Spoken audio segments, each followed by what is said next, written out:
The views and opinions expressed by tonight's guest and topic of discussion do not necessarily represent the official policy or position of Spaced Out Radio, Spaced Out Weekend, Spaced Out Radio Limited, its hosts, syndicated carriers, or anyone associated with this broadcast. Any rebroadcast, reproduction, or other use of this broadcast or podcast without the express written consent of Spaced Out Radio or Spaced Out Radio Limited is strictly prohibited. Listener discretion is advised.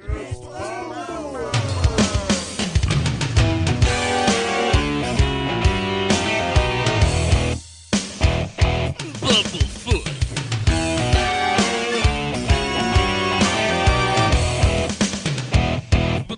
Bumblefoot.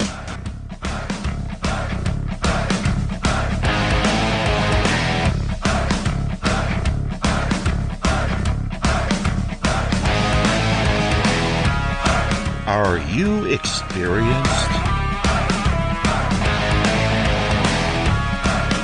Stop right there!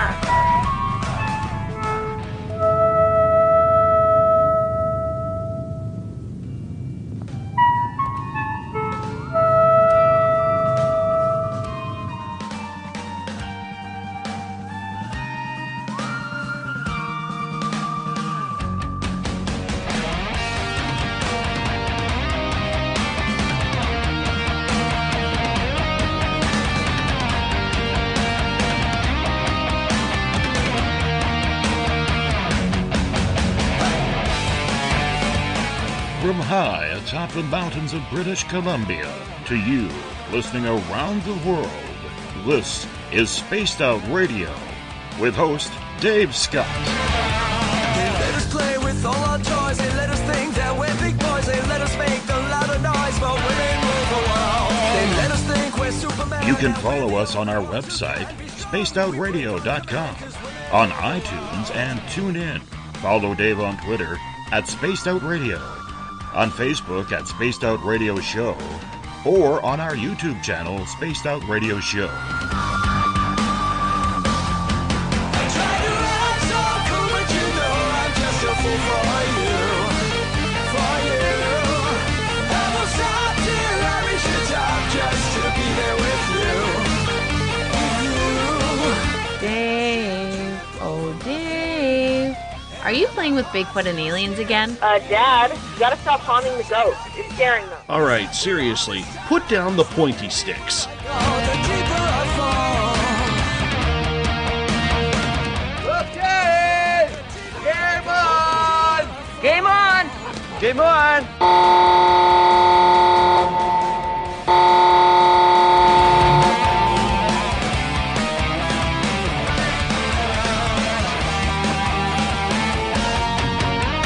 The password is... All right. Buckle up, space travelers. It's time to go for a ride on Spaced Out Radio. Mr. Bumblefoot, Dave is ready for liftoff. I try to act so cool, but you know I'm just a fool for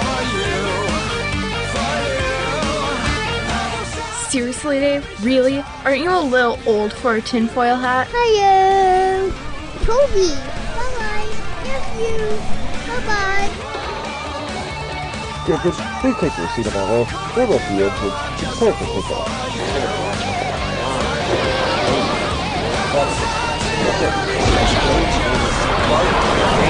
Start. 2, 1, boost to ignition, and liftoff. I'm such a lucky guy, 'cause after all this time, it's like the deeper I go, the deeper I fall. The deeper I go. Good evening and welcome to Spaced Out Radio tonight. I am your host, Dave Scott, and it's great to have you along for the ride on this Thursday, September 7th, Friday, September 8th. If you're on the East Coast or across the pond, hope you had a great day or night. We are live right here in the Great White North, on top of the very smoky mountains of central British Columbia, as we are here 7 days a week. We welcome in everyone listening in on our terrestrial stations, WQEE 99 Rock the Key down in Noonan, Georgia, home of The Walking Dead. We are live as well on the United Public Radio Network. Sorry if you're hearing noise in the background. My little guy just wants a hug. Hold on 1 second here. This is important. Come here, buddy. Oh, you come see Dad. This normally doesn't happen, but you know what? Sometimes the little guy just needs some dad time, so we're going to give him a little hug and kiss here. You know what? Daddy loves you. Do you want to say hi? Can you say hi to everybody? I don't want to. Okay. All right, let's get to my intro here. And we are on the United Public Radio Network on 107.7 FM in New Orleans and over 160 countries around the world. We are also live at spacedoutradio.com, Spreaker, KTLK, The Fringe FM, Renegade Talk Radio out of Las Vegas, the High Plains Talk Radio Network. And if you're listening in on Revolution Radio, remember the Double R Machine is a donation station financed by you, the valued listener. Head on over to freedomslips.com and donate today. If you like our music, get your horns up for Mr. Ron Bumblefoot THAL, formerly of Guns N' Roses, currently of Art of Anarchy. Bumblefoot is the official sound of Spaced Out Radio. You can also follow us on social media on Twitter. Bye, buddy. Sorry about that. You can also follow us on Twitter at Spaced Out Radio. Give our Facebook page a like, Spaced Out Radio Show. On Instagram, follow me at Dave Scott, SOR. Subscribe to our YouTube channel, Spaced Out Radio Show. Listen to us on iHeartRadio in the United States. Tune us in on TuneIn. You can listen in on TalkStream Live. Download our shows and subscribe to our shows on iTunes. Our website is spacedoutradio.com. And now, if you want to take part in this show, you got to do me a favor. You got to sign into one of our chat rooms, either on Revolution Radio, Spreaker, the UPRN chat room, or on Facebook at the SOR Space Travelers Club. Or if you're on Twitter, just use the hashtag Spaced Out Radio. I'll get to your questions and comments in there as well. Now, if you head to our website for just $5 a month, you can become an SOR Space Traveler. And as of right now, you can go to the Spaced Out Radio store, pick yourself up a t-shirt, pictures, posters. You can read The Encounter online. Check out my latest blog there as well. And you can even check out some great videos from Tim Doyle from UFO Seekers and Leslie Mitchell Clark's Contact TV. Tonight we are looking into the disasters that are surrounding us. From the coming devastation of Hurricanes Harvey in Texas and now Irma, who's heading into Florida, that caused the evacuation of millions, the nuclear radiation that continues to circulate around the Pacific Ocean, the effects of the giant earthquake that hit Fukushima, Japan. Fukushima Daiichi nuclear power plant was rocked by a tsunami following the earthquake on March 11, 2011. Immediately after the quake, which killed over 15,800 people, the active reactors automatically shut down their sustained fission reactions. However, the tsunami disabled the emergency generators that would have provided power to control and operate the pumps necessary to cool them. The insufficient cooling led to 3 nuclear meltdowns and tons of radiation spilling into the Pacific Ocean, which has, for the last number of years, been washing contaminated goods along the beaches and rivers of western North America. Libbe HaLevy hosts the Nuclear Hot Seat, and her website is nuclearhotseat.com. She is here to discuss both coastlines tonight. Nuclear Hot Seat is a weekly international news magazine on all things anti-nuclear. Libbe, how are you doing tonight? I'm doing wonderfully well, Dave. Thanks so much for having me on the show. You know what? I apologize about the little guy running in. That's the difficulty of having a studio in your house. You know what I'm saying? Except the exact reason that we do the work that we do, and especially letting people know about the dangers, is the protection of life and our future generations. So absolutely. I considered his entrance to be absolutely perfect. Oh, thank you so much. Thank you. Usually he's in bed by now, but we had a little bit of extra playtime tonight. And, you know, he's still young enough at 4 where he just doesn't understand that, you know, sometimes Dad has to work. So I thank you for fully understanding that, my audience as well. I'm not going to apologize because that is my boy, but he needed a kiss goodnight. So that's what we did. And how sweet that was. Absolutely. Thank you. What got you into the nuclear game? I was living in California and needed to take a break, and this was back in 1979, and I went to visit an old friend of mine who had just moved with her brand new husband to a small town in Pennsylvania. And when she picked me up at the airport, she said, you know, you've really come to the right place to cool out. Middletown is really middle town. Nothing important ever happens here. And 5 days later, less than 1 mile from where she lived, the nuclear reactor at 3 Mile Island had the beginning of its meltdown. So I was recruited to this issue from having been in the up close and personal with a malfunctioning nuclear reactor that I knew nothing about. We believed the government's lies, that everything was fine and there was nothing to worry about. I actually, on the second day, went walking into downtown Middletown, breathing deeply of the wonderful springtime air in Pennsylvania, not knowing that I was walking into the plume that was coming from the plant, because nobody said anything about a plume happening of radiation. And on the third day, I was alone in my friend's house, did not have any transportation there. I was working on a writing project when suddenly I hear a loudspeaker go down the middle of the street, and it is saying, "Stay inside, do not go outdoors unless you absolutely have to, keep your doors and windows shut." And to say that was a trip into the twilight zone is to understate the terror of it, because there was no place I could go. I had no transportation. The phones had stopped working because they were so overloaded, could not get a call out. And there was a leaking nuclear reactor that was spewing forth radiation in quantities we did not know. Nobody ever knew exactly how much radiation went out from 3 Mile Island, and they said that the monitors did not work properly. And I just thought, oh, it was kind of like a thermostat, and it didn't go up high enough. Well, that was actually true. The equipment fried because the radiation levels were so high. They went well beyond what the tolerance was for the measurement equipment, to the gauges, to even be able to record what was happening. So we don't know how much radiation it was, but it was more than was supposed to be there. And I was front row center at what could have been Armageddon. We didn't know if the thing was going to blow. We didn't know anything. The government wasn't telling us the right things. And my friends finally were able to get through, and we evacuated. But it was an experience that completely changed my life. And yet I wasn't an activist on the issue. I was too post-traumatic stressed out. I couldn't do it. And I didn't become an activist until after Fukushima. When you look at the way we rely on nuclear technology, whether it's in our ships to get across the oceans, whether it's for power, and I've flown over Pennsylvania a number of times, and it still shocks me how many nuclear reactors there are. We're playing a dangerous game, are we not? It is an end game, because what people need to understand is that radiation, ionizing radiation, which is the kind that is created through all nuclear technology, is inherently dangerous to life. It destroys our DNA. It breaks up cells in the body. It creates cancers. It creates heart disease. It is implicated in immune system problems. It targets the reproductive tract. So it's sperm count in men. It's the ability of women to conceive, to carry a baby to term, to have an unmutated baby.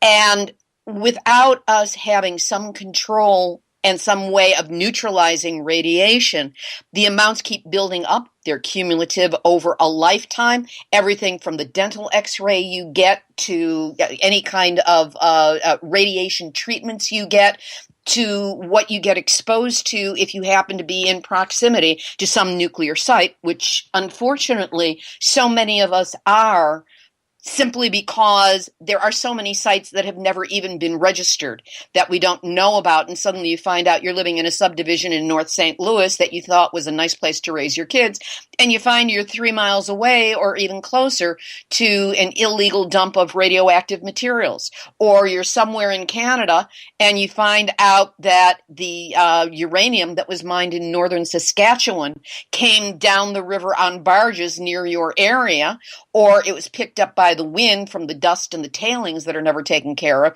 and you're actually a downwinder. That's one of the terms we use. You're a downwinder from a nuclear source.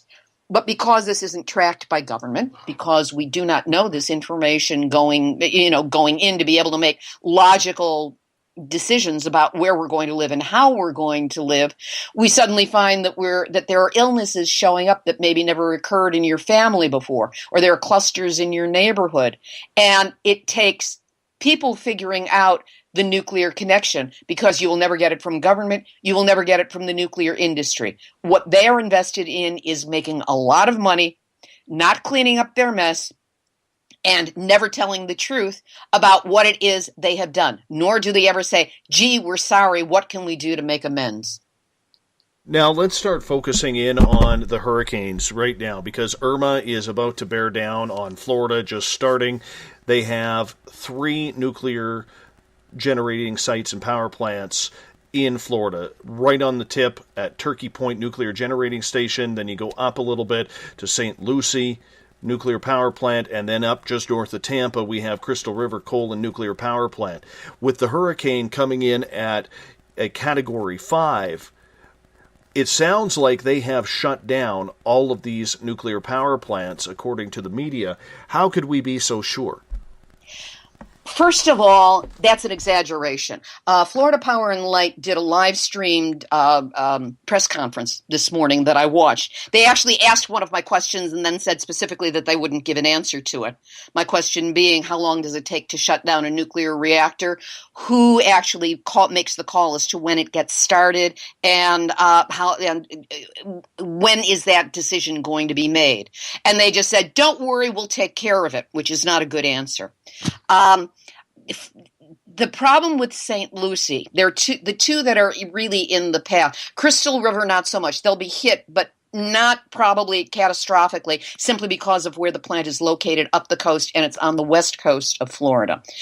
Turkey Point, though, services Miami-Dade, and it's right there on the point. There are already problems with Turkey Point leaking radioactivity into the water that comes out of the plant, because they use tremendous amounts of cooling water. And they remove what they can of radiation from there. They've got no place to put it, but they remove it. But tritium cannot be removed from the water. There is no technology to do it in the quantities that come through. And that has been going into the ocean and into the preserves in the area, because that's a very marshy, water-prone area with, if you think of Florida, you think of the crocodiles and the marshes and those kind of things. It's that kind of an area. And it has been leaking radiation even without the provocation that can come from being hit with 185 mile an hour winds, which is what is the top speed right now with Irma. Because of that, there are dangers of flooding at the plant. Are they going to be shutting them down? They have said that they will. But the question is, what's their timing and why are they delaying? They know this is coming in. It's like they're waiting till the last possible moment in their estimation before they shut them down.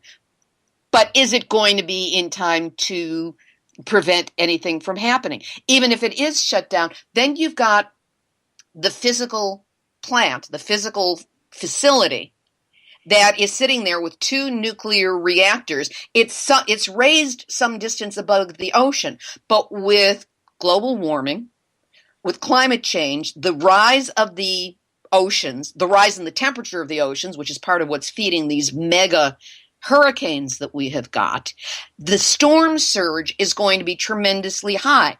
Is it going to be higher than what they have planned for?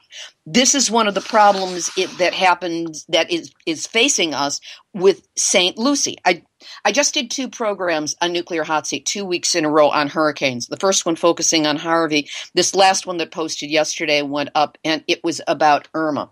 And there was some pretty terrifying information about Irma, because it was built. They put in the construction permit for that, and it was approved in 1970. In 1969, Hurricane Camille made landfall right there with estimated sustained winds of up to 190 miles per hour. And they had a storm surge, meaning the height of the water was between 24 to 28 feet. Yet, in building St. Lucie, first of all, it was built on the equivalent of a sandbar. They call it, they have another term for it, but really it is not solid land. It is built out into the ocean. So it gets hit with the water that's coming in straight from the ocean, whatever storm surge. And then there's water behind it before you hit the mainland. So it is surrounded. It is virtually an island. That's number one. Camille, with its gusts of 190 miles an hour, St. Lucie received a construction permit that only protects it up to 120 miles per hour. The storm surge at Camille was 24 to 28. St. Lucie was built with a proposed wave run-up of no more than 17.2 feet. And this was the year after Camille. So I don't know who was thinking this through, because it was not thought through in any way in terms of protecting against another Camille. And Irma is definitely another Camille, if not worse. But it got approved. So the question becomes, is it high enough? St. Lucie is 20 feet, is raised 20 feet, which sounds like a good amount. But if there's a storm surge 24 to 28, that's danger. How high are the generators for the cooling system? Because, you know, these nuclear reactors that generate electricity, they don't generate their own electricity. It's not like rooftop solar where you generate it and you plug it in immediately and there it is. They have to get their energy off the grid. The grid goes down, and there's every possibility of the grid going down in this kind of a weather event. They won't have power, so they have to rely on their backup diesel generators. Now, this is what happened at Fukushima. But in Fukushima, with the tsunami and the fact that the diesel generators were at sea level, they got flooded and they lost cooling, and that's when the meltdown's happening, and that's when Fukushima turned into Fukushima. We have the generators here, which are raised. They're going to be raised at least 20 feet, I would assume. I don't have that statistic in front of me, simply because the reactors themselves are 20 feet up. But if the storm surge is higher, can they be taken out? And even if they aren't taken out, if we have to rely on them to cool the cores of these nuclear reactors, how much fuel do they have? How long will it last? And with infrastructure ripped out by this storm, how long will it take if they need to have additional diesel for these generators? How long will it take for it to arrive? All of which are unanswered questions and are part of the questions I wrote in for the press conference. And all they said was, how long does it take to shut down a nuclear reactor? We don't talk about the shutdown process, and moved on to the next question. So, in essence, what you're saying is, to put it bluntly for us, you know, small-minded Canadians up here who don't have to deal with this on the West Coast because we have no nuclear reactors here in British Columbia. Basically, if these go, Florida's toast. Not only Florida. Just as Fukushima is not a matter of, oh, well, Japan is toast, because that flows out prevailing winds, ocean currents. So the radiation from there is not only spewed over the north, especially the northern part of Japan, but it's also been migrating through the ocean, through the winds, by the stuff that got shot up into the jet stream. It's circulating the Earth along with all of the other radioactive material that came from every atmospheric bomb blast that has ever taken place. So that migrates over. Something happens at Turkey Point. Something happens at St. Lucie. There is a Fukushima-like accident. The power goes out. There's not enough diesel, or the diesel generators are taken out, and suddenly we're in meltdown circumstance. Then we've got the Atlantic being polluted the same way that that the Pacific is being polluted by the radiation. And there's no way to stop it. There's no way to mitigate it. And they not only have the cores of the reactors, they've got the spent fuel pools, which have decades of, they call them spent fuel pools, spent fuel. That is another one of the semantic lies of the nuclear industry, because they're not spent. The byproduct of the nuclear reaction that takes place in reactors includes and creates weapons-grade plutonium. So that's what's at risk here, weapons-grade plutonium without needing to go through an explosion. And that can conceivably, if something happens, and God knows I hope nothing does. But if it does, then the Atlantic is going to be facing what the Pacific has been facing. So how critical is it to shut those plants down? Because it's not like just turning off a light switch. My best information, and there's a wonderful group called simplyinfo.org. By the way, if people want to get out a piece of paper and jot some things down, because I'll be giving certain websites where you can get reliable information. By the way, I'm a trained journalist, so I don't use anything that isn't verifiable, footnoted, and coming from original sources, and are completely vetted by people I know and trust over the long haul of the last 6.5 years. Simplyinfo.org does research. They have the world's largest archive of Fukushima-based material, including TEPCO, original Japanese, translated versions, everything. They also do research on every aspect of nuclear that comes up. And when I need a technical interpretation in normal language, I turn to Simply Info.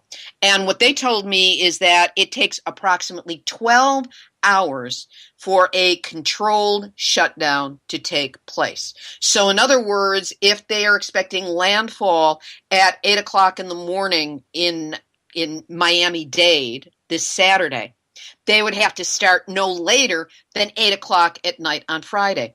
But here's the problem with that.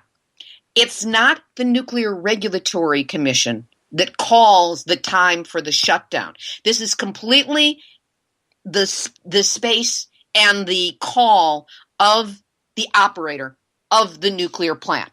And of course, they want to keep running as long as possible, because as long as those generators are operating, they're making money off of the electricity they are creating. This is what led to the really dangerous situation. Dodged a bullet on it, but not by much.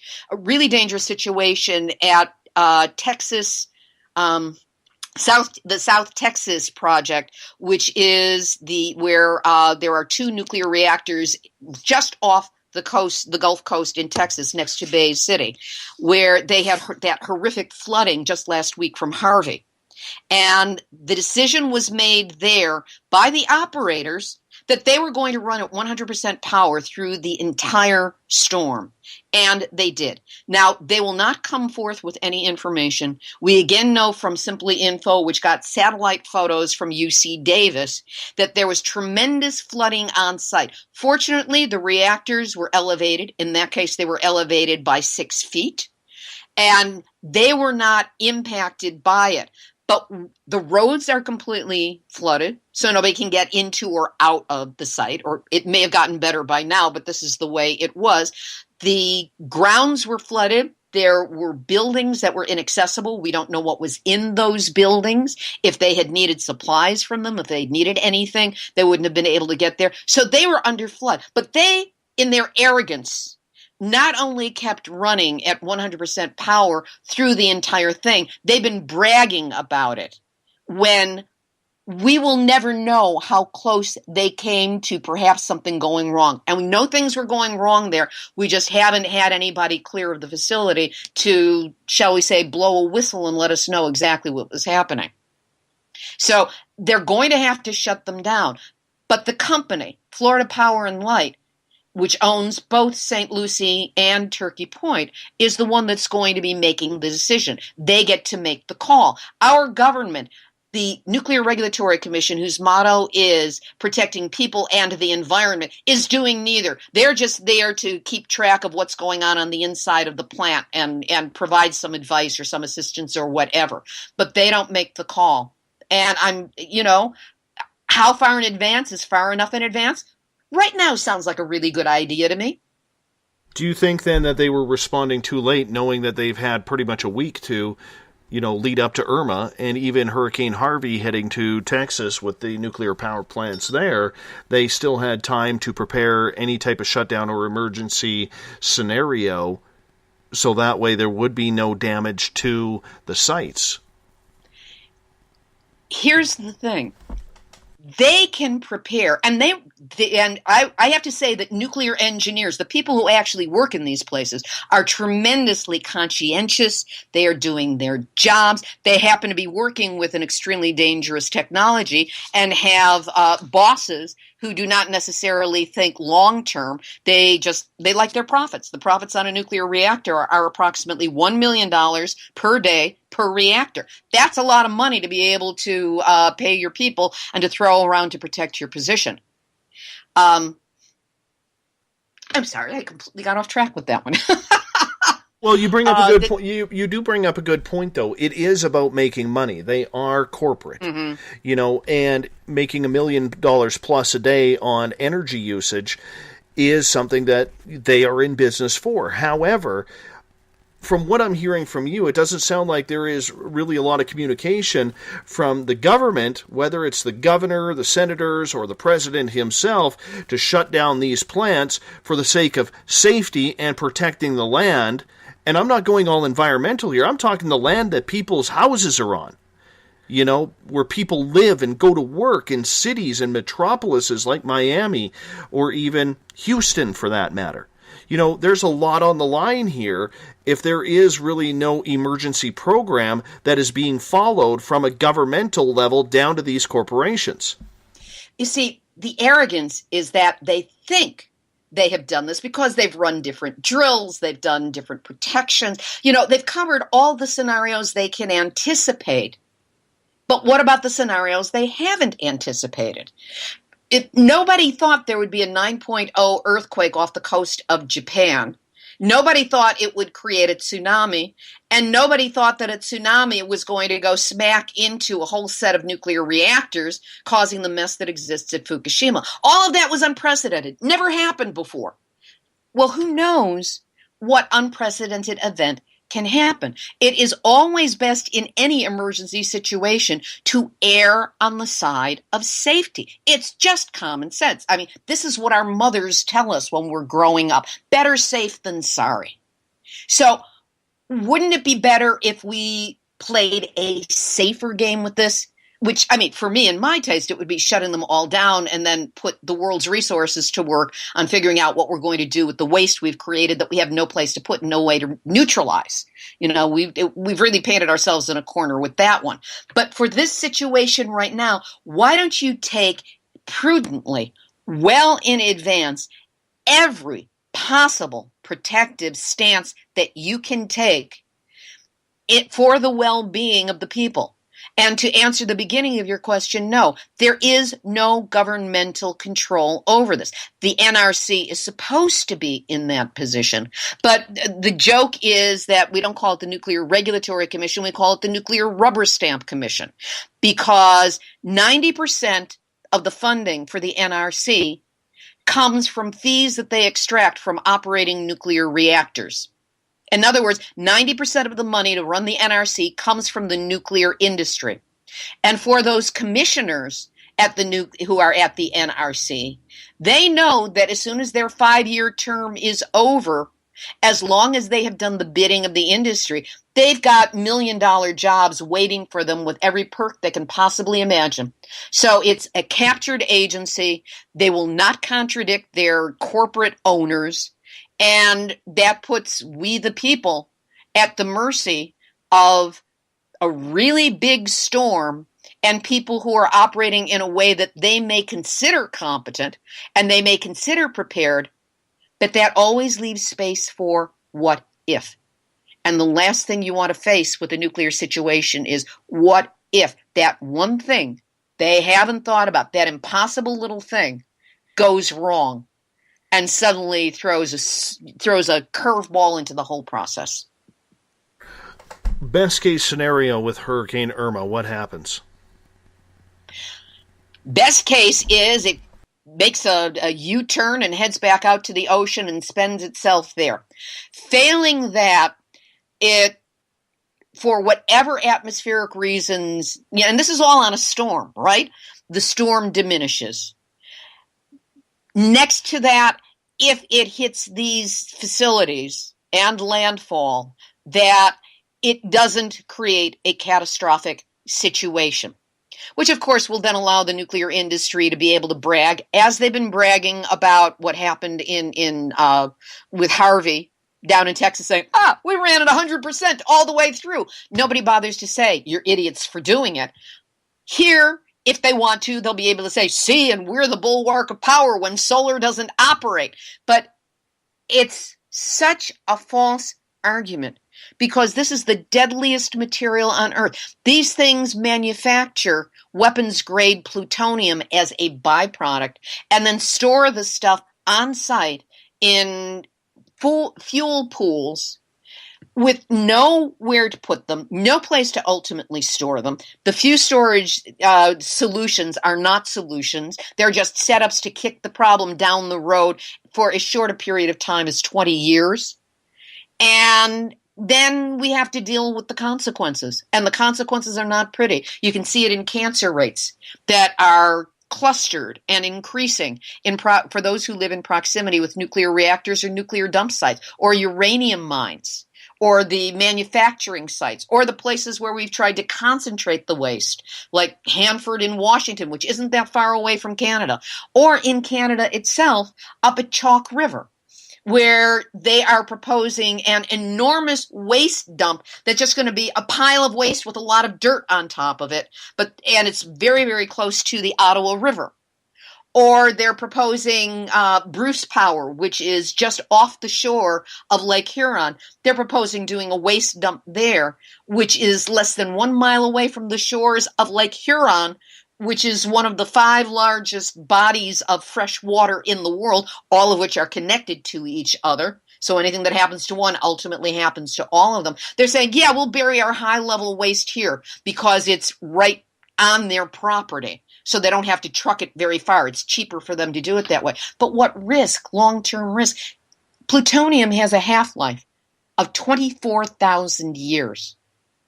That means 24,000 years is how long it takes for it to become half as deadly as it is now. And a speck of the stuff will give you cancer. You inhale it, you've got lung cancer. If we have this stuff that is dangerous, deadly, for a half-life of longer than we have recorded history on Earth, and it takes between 10 and 20 half-life cycles for that to decay down to the point where it goes flat, where it's not dangerous anymore, what are we setting the planet up for? What is this thing, and why have we allowed it to get so out of hand with no controls on it, when for a few years of the illusion of cheap power, and it really isn't cheap, we are stuck with a contaminant that can change the course of life on Earth forever. And there's nothing at this point that can be done about it. I understand that, and I understand that, the best thing to do is hope and pray that the storm, Hurricane Irma, makes a turn back towards the Atlantic Ocean and stays away from this. But is there anything that can secure at this point in your mind, or from the people you have talked to, that will keep both those nuclear reactors, both Turkey Point and St. Lucie, from being damaged and leaking into the Atlantic or ruining the coast of Florida? A guarantee. I'm sure they're doing everything in their power that they can do that's best. But like I said, if the storm surge is higher, if the diesel generators are taken out, if there's no fuel for the diesel generators because they have to run longer than was projected, any one of those scenarios, you then have an overheating nuclear core that can go into meltdown, and then it can breach containment. And if it breaches containment, you're on the ocean, you're near people. There is no telling where it can go. That's scary indeed. Dave, there are no guarantees about this. That's the problem. Nobody can say, you put solar, you have a really bad day in solar. It's called a sunny day. Wind. Okay, wind generators. You have a windy day. But something goes wrong with a nuclear reactor. You're talking about possibly a life-terminating technology being set loose. It truly is Pandora's box that has been opened up. And now it's just a matter of, is this the time that something is going to leak out? Or do we duck the bullet and are able to reinstate a state of denial so that we believe it's safe and we can go back to forgetting about it until the next one, which could be Hurricane Jose, which is right behind Irma, or any other storm that happens. We're playing with fire here. And I think that's easy to see. I mean, you don't have to be a nuclear physicist to see that we are playing with fire, especially keeping these sorts of nuclear sites right along the coastlines, and I realize they need that to try and keep everything down and or the temperatures down in their own, and they're pumping the water, the contaminated water into the ocean. We do understand how it works, but on the flip side, with the amount of Category 5s that are hitting now over, say, the last decade, comparatively to previous years, this is just an ugly cycle that will continue until something is done about it. But apparently, the capitalism of the energy profit is just way too much more valued than the safety of land and people. It is. And what that money does is it gives the industry very deep pockets when it comes to putting together think tanks to come up with what their strategies are going to be, with hiring PR agencies and pouring tons of money into creating the image and the illusion of nuclear as being safe. And those people who are against it are just a bunch of tree-hugging hippies, and they're all crazy anyway. It gives them the money to buy off whatever Congress people happen to be out there, whatever state regulators happen to be out there. They've got money to spread around. And we know this from so many of the dealings that were happening out here with San Onofre in California, where meetings were taking place in Poland between people from Southern California, Edison, and government officials to try and work out a deal with San Onofre when they were under pressure to close. It has closed, but there are all kinds of things. It's way too complex to get in here. But they've got the money. All we potentially have is the people power, and that's why we need to get a movement going now. I mean, there are people who have been working on this, but we need the masses. After 3 Mile Island, we were having tens of thousands of people showing up for demonstrations. When people were afraid of the bomb, we were having hundreds of thousands of people showing up for demonstrations. Here, there's barely a peep. If we can get 20 people on a roadside to do a protest, it's a lot. We need numbers. If the people listening to this are alarmed by this, I'm telling you, somewhere in your local area, in your country, in your community, in your state, in your province, you will find a group that is working to do something about this. Here's where, for the people in Canada, I want to mention Dr. Gordon Edwards. Again, I did the show on him. The website, it's for the Canadian Coalition for Nuclear Responsibility, and the website is ccnr.org.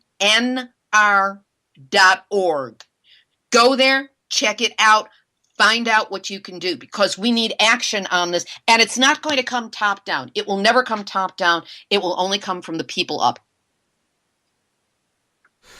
Let's switch over to the West Coast right now, because I got to tell you, a couple years ago, or for the last 25 years, I used to fish the Fraser River and the Veta River in British Columbia during salmon season, which is just about to heat up here.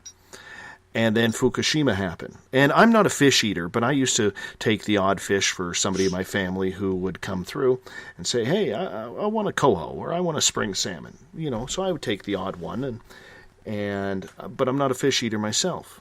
And then I believe it was in 2013 or 2014, a metal box was found about 120 kilometers upriver from Vancouver that had nuclear radiation on it that had come from the Fukushima area. Now, I realize that that's a long ways to go, but I have absolutely not taken a salmon since then. I have not killed one. I have not taken one for family. I just don't trust it. And I'm looking at this situation, and I've never been a real tree hugger. I've never been someone who is an environmentalist. Yes, I do my recycling at home, but that's about as far as I go. But when that box showed up in a really strange area of the river estuary, it scared me. And it actually made me look, thinking, my goodness, the entire salmon population that we are putting out right now is nuclear. If that's a fair statement to make, Libbe. Yes, it's absolutely fair. As of March 11 of 2011, I stopped, which is the date that Fukushima began. Fukushima's not over. They like to put it in the past tense. It's ongoing. It's never going to be gone. But as of March 11 of 2011, I stopped eating anything that has even touched the Pacific Ocean.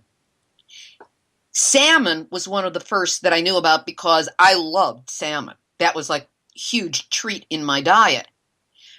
But salmon migrate for 5 years through the ocean, and they have a very large migration pattern. I've seen it charted out. And because of that, they will swim through areas that have the water coming off of Fukushima. Now, for the first couple of years, maybe you could still get fish that weren't polluted because they had spawned well before that. They had swum there. I was not going to take that chance with myself. But now every salmon you get, first of all, has spawned since Fukushima, or has hatched since Fukushima.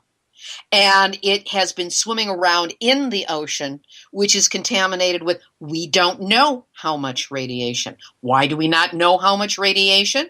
Because no government, no university is funding a study to find out. It's like they don't want us to know. And if we don't have any statistics, it's all conjecture, and you're just being a hysteric tree hugger or salmon hugger. But I do know that the yield of salmon is down.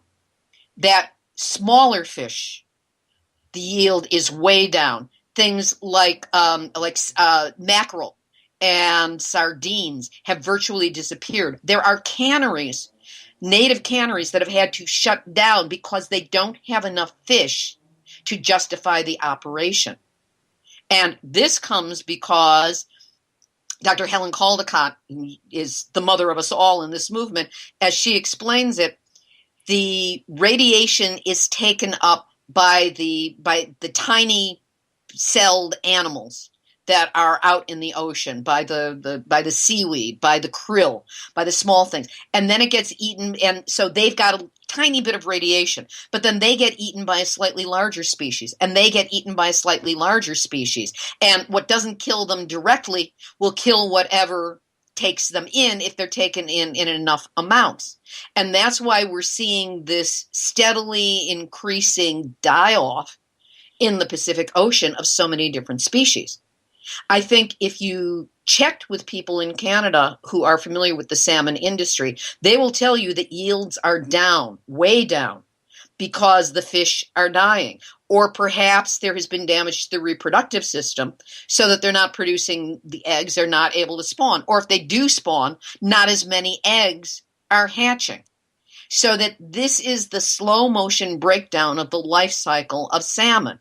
And by extension, the rest of us as well. None of us is immune. Nobody on this planet is immune to the impact of ionizing radiation, nuclear radiation on the body. And even if you live a nice, long, healthy life and nothing seems to be wrong, your offspring may have some genetic damage that shows up. Maybe it's an illness that didn't exist in your family. Maybe it's just allergies. We don't know. We don't know all of the implications of this. But as it concentrates through the generation in fish and in the sea animals, it will concentrate through the generations in humanity. And who knows what this will look like in 7 generations, or if there will even be 7 generations. And I hate to be a doomer about this. I always try to look on the bright side of things, but the longer I produce nuclear hot seat, it's nuclearhotseat.com if people want to go there and sign up for it to get it every week.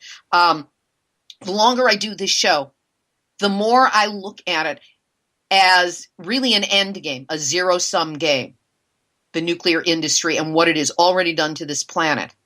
And my only response is to get mad at it enough every week to produce a show to tell the truth.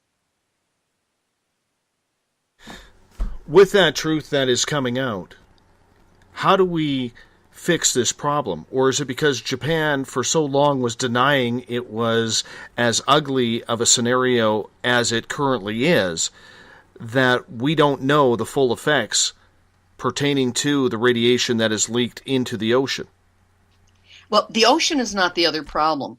Japan has been completely shut down in terms of honest information, and that happened from the beginning.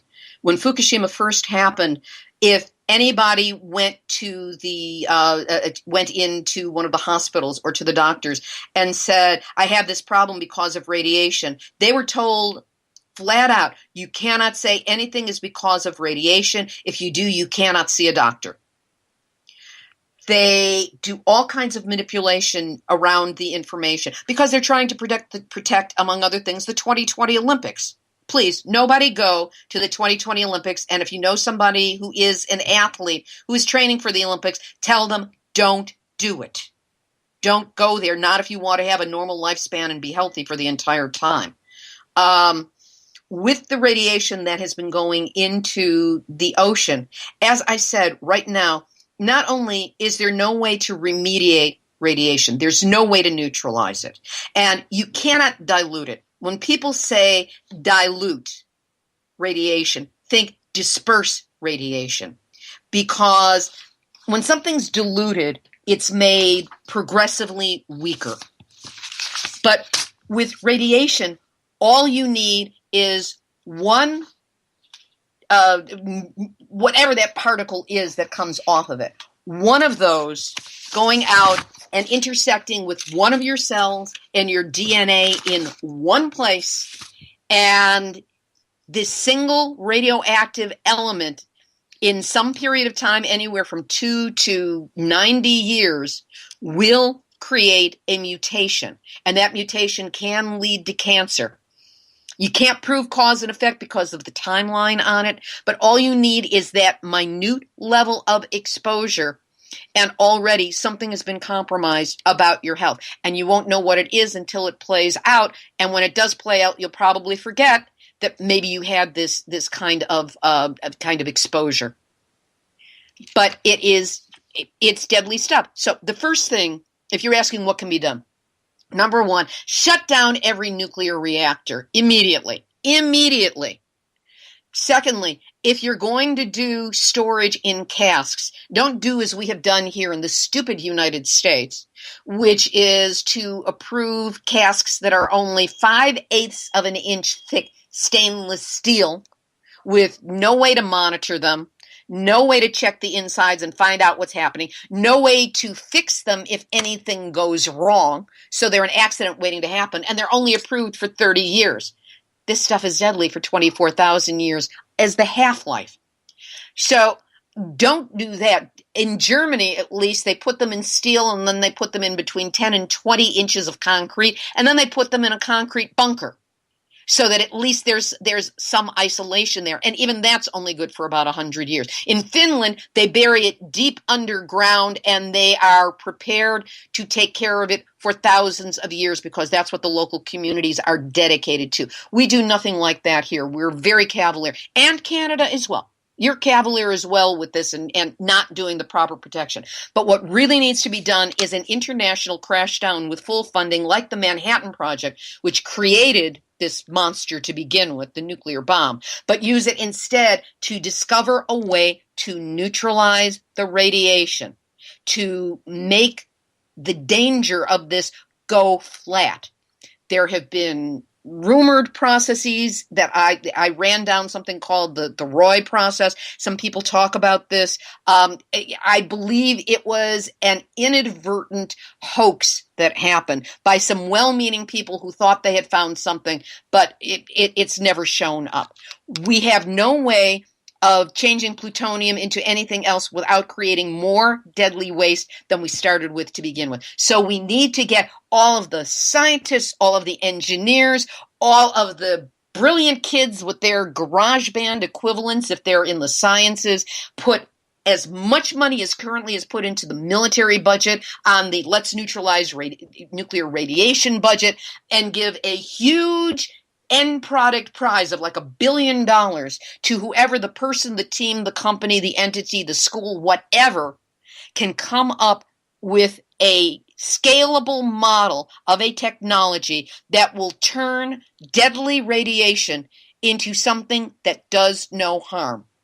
Until and unless that happens, we're the lemmings going over the cliff, and a lot of us are already over that cliff. Libby, I'm going to get you to hold on here for a few minutes because we are going to go into our first break of the night. Libbe HaLevy is our guest tonight on Spaced Out Radio. Her website, nuclearhotseat.com. We're going to get more into Fukushima. We're going to get more into Hansford. We're going to get more into Chernobyl. Talk about the nuclear effects that is happening right now in North America at this time. It's scary. It's scary. And then you got, the wingnut over in North Korea threatening to throw some bombs over this way. It just doesn't seem to end, does it? And at some point, you just got to shake your head and say, what the hell is going on? And that's Libbe HaLevy. HaLevy. Yes, I apologize. We'll be back with more Space Out Radio right after this. 365 days a year, we're in the field, investigating UFO sightings, talking to alien abductees, and visiting secret military locations like Area 51. We're UFO Seekers, official partner of Spaced Out Radio. Follow our daily search for the truth at ufoseekers.com or like us on social media. Catch us on Spaced Out Radio every third Monday of the month as we discuss Area 51, UFOs, and more. And also, don't forget to subscribe to us on YouTube.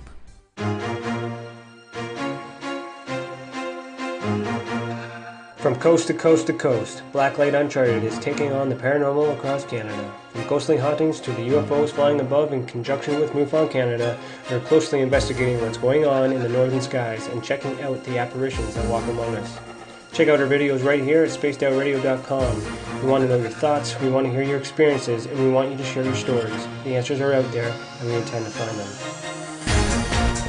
Would you like to become one of our space travelers? All you have to do is click on the Space Travelers icon at spacedoutradio.com. For only $5 a month, you can get access to some great prizes, as well as private monthly shows, newsletters, and a members-only section on our website. Become a space traveler today. It's paranormal news at its finest. Welcome to The Encounter. At spaceoutradio.com, The Encounter online is SOR's trusted news source for everything weird and strange going on around the world.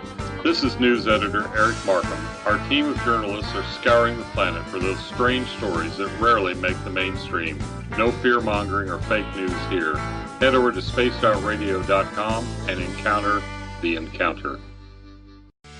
Want to learn more about aliens, cover-ups, conspiracies, cryptids, and the paranormal? All you have to do is tune in S4 as we take over the Spaced Out Radio night, starting at midnight Pacific, 3 a.m. Eastern, each and every Saturday night, right after Spaced Out Saturdays. Hi there, this is Eric Cooper from Forest Moon Paranormal. Join me, Corey Ruiz, and friends as we discuss the hot topics of the night. It's fun, entertaining, and as dark as the night. Find us at spacedoutradio.com.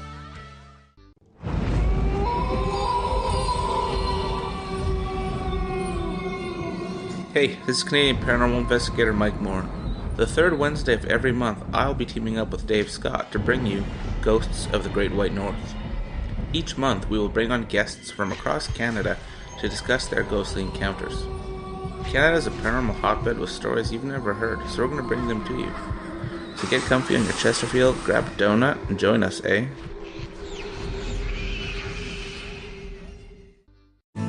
Are you an experiencer? Have you had run-ins with strange creatures you can't explain? ETs, Dogman, Bigfoot, werewolves? They're enough to scare the daylights out of anyone. Hi there, I'm Butch Witkowski from your 4-Cop. And on the last Monday of every month, you can listen to me and the host, Dave Scott, talk about the weird and the strange being reported on Spaced Out Radio. I'm going to bring my investigations and sources, you bring your experiences, and we'll figure out the rest together. Strange Days on Spaced Out Radio. Come tune us in at spacedoutradio.com. Want a place to share your experiences without feeling judged? We have the place for you. If you've experienced sightings or contact with ETs, ghosts, cryptids, or UFOs, and you'd like someone to confidentially look into the matter, just fill out an SOR Sightlines report. Our goal is to help you get the answers you need to the experiences you've had with our professional team of researchers. Your information stays 100% confidential. The SOR Sightlines report. Fill out your experience today only at spacedoutradio.com. Psychic Sundays, spiritual communication, ET contact, Sasquatch in your backyard. We will have it all on Cosmic Passport with me, Elizabeth Anglin. Each Sunday, starting at 9 p.m. Pacific, midnight Eastern, at spacedoutradio.com, I will take you on a journey of enlightenment. The goal is learning from the soul on out. We'd love it if you joined our experience. Cosmic Passport, heard Sundays at spacedoutradio.com. Are you interested in advertising on Spaced Out Radio? Head to our website at spacedoutradio.com and click on our advertising tab. There, you will find an assortment of ways you can get your product out there with us, from radio commercials to banners and social media. Have a product you like our hosts to endorse? We can do that too. Visit spacedoutradio.com for more details. From British Columbia to Northern California, Pacific North Weird has Cascadia covered. Check out our feature videos at spacedoutradio.com, where I, Vincent Zunza, and my super sleuth partner Alexandra Sullivan track down the weird and strange stories from around the Pacific Northwest, from Bigfoot to Mel's Hole and everything in between. This is what makes life exciting. So why report the normal when we can report the Pacific North Weird right here at spacedoutradio.com. Don't have time to listen to Spaced Out Radio live? Wherever you are, the car, the office, the shower, or even if you're traveling, we're right here for you. Each Spaced Out Radio show can be found on iTunes, TuneIn, and on our YouTube channel, Spaced Out Radio Show. It's the perfect way for you to catch up on our shows. For more information, just head over to our website, spacedoutradio.com, and tune in to us today.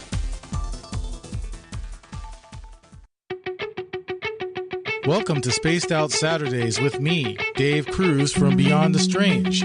Our weekly feature on spacedoutradio.com will take you around the world discussing everything from the paranormal to the latest conspiracies from the top guests in their fields. We won't leave any story uncovered. Spaced Out Saturdays at spacedoutradio.com starting 9 p.m. Pacific, midnight Eastern.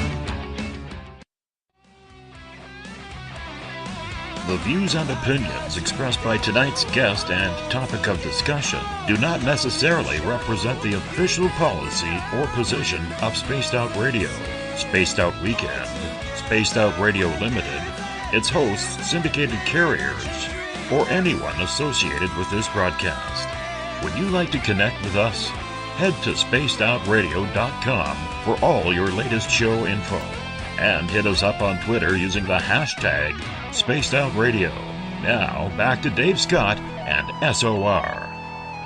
Welcome back to the second hour of Spaced Out Radio tonight. I am your host, Dave Scott. Great to have you along for the ride. Tomorrow night on the program, pending on his own safety from Hurricane Irma, Christopher Balzano will join us to talk everything paranormal as we wrap up the first full week of September here on Spaced Out Radio. So I hope you tune us in at 9 p.m. Pacific, midnight Eastern Time. We want to welcome in everyone listening in on WQEE 99 Rock the Key down in Noonan, Georgia, home of The Walking Dead. We are also live on the United Public Radio Network, 107.7 FM in New Orleans, and over 160 countries around the world as well. Good to have you with us as well. We are also live on KTLK, The Fringe FM, Renegade Talk Radio out of Las Vegas, and if you're listening in on Revolution Radio, remember the Double R Machine is a donation station financed by you, the valued listener. Head on over to freedomslips.com and donate today. Bill Cardwell has set the password for tonight in the SOR Space Travelers Club. Dactylomegaly. Dactylo Magali is your password. Make sure you use it wisely, Space Travelers, as Bill sets a password each and every night, right here on the mighty SOR. Now, if you want to follow us on social media, you can do so on Twitter, at Spaced Out Radio. Use the hashtag Spaced Out Radio if you want to connect live with me during the show as well. Give our Facebook page a like, Spaced Out Radio Show. You can also join us on Facebook in the SOR Space Travelers Club for nightly chat during the show. It is completely free. We're also on Instagram, Dave Scott, SOR. Subscribe to our YouTube channel, Spaced Out Radio Show. You can tune us in on TuneIn, subscribe and download our shows on iTunes. We're also on iHeartRadio in the United States and TalkStream Live. Our website is spacedoutradio.com, where we have a plethora of features for you, including joining the SOR Space Travelers Club for $5 a month, shop at our Spaced Out Radio store, rock out to some Bumblefoot, watch Contact TV or UFO Seekers videos, and read The Encounter online. Everything at spacedoutradio.com. Tonight we have Libbe HaLevy on the show. She is from nuclearhotseat.com, and we're talking the effects of Fukushima and what's happening around the world. We're also going to get to your questions as well, so make sure you put them in capital letters if you're in one of the chat rooms. Libbe, welcome back. Thank you. Now, before the break, we were talking about a lot of the effects of Fukushima. We're going to keep on that topic here, but first, you have a podcast called Nuclear Hot Seat. Yes, I do. Would love to introduce that to my audience as well. It is a weekly 1-hour program that is posted at nuclearhotseat.com. If you go to that site, you can sign up. There's a yellow sign-in box where you can get one email a week, which gives you the link to the program. You also get a free chapter from my upcoming book, Yes, I Glow in the Dark. You'll get the chapter about having been on the ground at 3 Mile Island. And what I do every week is look at the nuclear issue around the world. Not just what the news is telling us, but what the activists are telling us. And there are always interviews. Sometimes the entire show is an interview. Sometimes it's a series of interviews that all feed in on the same topic. My last 2 shows have been on hurricanes, including interviews about the physics of it, the problems of it, what the story. Much of what you've heard tonight is covered there, but you hear it from other people as well who are genuine experts. And as I said, all of the information is sourced from reliable, journalistically sound, footnoted, original source. They know what they're talking about, people, institutions, organizations that have been holding the line against nuclear around the world. Those are the sources, and I like to say that you get your nuclear information from a different perspective. And that's what it is. It also includes as much humor as possible. One of the things that I do every week is called Numbnuts of the Week for nuclear boneheadedness, and it's about the dumbest thing that I found that the nuclear industry has done in the previous week. Always a lot of candidates for that. Use jingles, voices, all kinds of things to try and keep the information so that you can listen to it and absorb it. You don't have to be an expert. It's aimed at people who are just learning about the issue and people who know something about the issue who want to know something more about it. And it is always from the perspective of what are these people thinking? And we do have a little bit of breaking news here as well, according to Reuters.com. There has been an 8.0 magnitude earthquake along the Mexican coast. Not sure if it's the west or east, but widespread tsunami waves are now possible in that area. So that could affect things as well with what we are talking about tonight. Oh, every time I think, could it get any worse? The answer is always yes. Absolutely. It just never seems to fail. Never seems to fail, does it? But that's just the way it is right now in regards. So we'll keep our eyes open on that. Hopefully that remains calm in that area as well. Now, a lot of people, Libbe, will look at you and say, you're just another activist, another tree hugger, another person who wants to shut down nuclear energy. How are we going to get our power? There is too many people, too many big cities, not enough energy sources out there. This is why we have it. What do you say to the critics out there who say you're just another, tree hugging, kale eating, animal lover who wants to, just I don't even know the words because I'm not an environmentalist. You know, before Fukushima happened, my greatest goal in the world was to write a hit Broadway musical, and I had come close. I had a show optioned for Broadway. We had some serious people involved.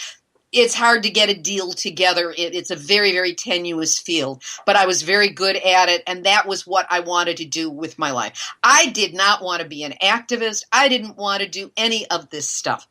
This has been a very rapid progression into, I would say, yes. I mean, I claim environmentalists. Who's not for the environment? You know, you're not for the environment? Look, in the long run, Earth is a rock in the middle of a bubble in the middle of nowhere. What happens on Earth stays on Earth, and there is no planet B. So we've got to deal with the mess that we have already created here. I can remember as a kid having a puppy, and my mother kept the puppy in a cardboard box on our back porch that had a towel in it.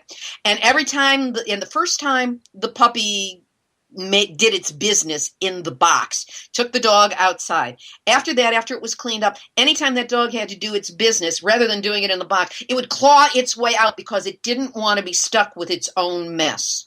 Why are we human beings sitting in the middle of our own mess and continuing to make more without the ability to clean it up? That makes no sense.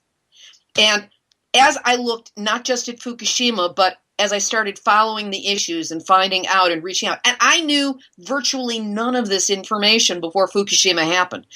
I lived through the Cold War. I lived through the 1950s. So I remember the kind of propaganda around radiation and bombs, because that's what was going to come from the Russians. That was bad. Russians were bad. Bombs were bad. We didn't want to get hit with radiation. We had to build a bomb shelter in our backyard. That's what I grew up with. And then Cold War ended, all of that kind of faded away, and we went into collective amnesia. I went into amnesia. I thought nothing about nuclear. Even after having been at 3 Mile Island, I repressed it and pushed it out of my mind. Only since starting with Fukushima did I discover, first of all, that even the little bit I knew was more than most people knew at that point. And then on Facebook, on social media, I started signing up for sites and engaging in conversations and asking questions. And there was so much information, and it was so intense that it was like I was bursting with it. I published about it. I had articles about it. I was on NPR programs about it. It wasn't enough. And then I got kind of the idea came to me during a camping trip that was really a retreat, during a meditation. I got the thought, do a podcast. I'd never done a podcast. I didn't know how to do a podcast, but it was an idea that would not let me go. So the following week, when I got back from my camping trip, I did what I called a podcast. It was really just a conference call. But once I did it, I felt better because at least I was saying what was on my mind. And what Nuclear Hot Seat became for me is the counterbalance to all the information I take in. I process it, and it comes out as the show every week. If I didn't have that, what's going on in the nuclear world alone would make me crazy, because I see the lack of planning, I see the lack of future that is programmed into this, and it makes me want to weep for what the kids who are born now, what your son is going to be facing. What kind of a world are we leaving behind? What kind of a world is he going to inherit? And if he has children, what will they inherit? And if they have grandchildren, what will they inherit? We've got to look to the future, and nobody is. And no amount of money, no amount of we're getting rich off nuclear can justify what is being done. So, you want to call me a tree hugger? I like trees more than I like the nuclear industry, that's for sure. And trees at least give us something and don't harm us. Trees give us a lot. They give us oxygen. They give us fuel. They give us food. They give us shade. They give us building materials. All nuclear gives us is a short-term burst of superheat that heats up water to create steam, to run steam generators. That's all we're doing. We're boiling water by splitting the atom. There are more efficient ways to get our energy, and the technology is known. There's just no willingness to put it in place because there isn't the profit. And without that profit, the capitalist system does not work, and nobody wants to give up their cushy place. And that's why it's all lemmings going over the hill. Over the cliff. I can understand that. And you know, the fact that you aren't a lifelong activist or what we see in a lot of violent type activism is something that is attractive. I will say that, Libby, you know, because it is something that is very, very prominent to me, because I don't believe that activism needs to be violent or, you know, I mean, lack of a better term, will bring in the whole flat earth concept here that just gets me shaking my head. These people are absolute wingnuts when it comes to, you know, the way they try and handle any type of debate on the topic. You're not like that. I mean, you look at Black Lives Matter, Antifa, whatever it is, it doesn't seem like we can get a good debate, and you're doing it very, very smoothly with facts and without, you know, any sort of violent mass behind you. And I appreciate the understanding with that. What you're doing, if I can see, and maybe I'm seeing this maybe with rose-colored glasses on here, but you're just trying to enlighten. You're not so much of an activist as you are an enlightener of the subject. Yes and no. Because one of the things that is in my mission statement for Nuclear Hot Seat is to keep activists in good heart, to feed them the information that is needed, to recruit new people to activism. Activism does, you know, people think a movement has to be this big, violent, clashy kind of a thing. No. A movement, be it a movement for ecological sanity or politics or anything like that, a genuine movement consists of people moving in the same direction towards a stated goal and doing what is within their wheelhouse, within their abilities to do in order to bring that about. I am not a person to be on the front lines. Maybe 40 years ago I could have been, but trust me, I'm a lot older than I sound. And that's not what I can do. But I'm a trained communicator in many different forms. And so my form of activism is to create one place where anyone can go on any given week and hear the latest of what is happening in the nuclear world. And if they want to do a little bit of research, they can go back through more than 300 programs and listen to the genuine experts, the ones who have the perspective of nuclear is not good and here's why. And they can tell you very articulately, much more articulately than I can, what's wrong and why it's wrong and where it went wrong. And those are the people I interview. So if you don't want to listen to me, listen to them. But they are all over the place. They've been saying this for the longest time.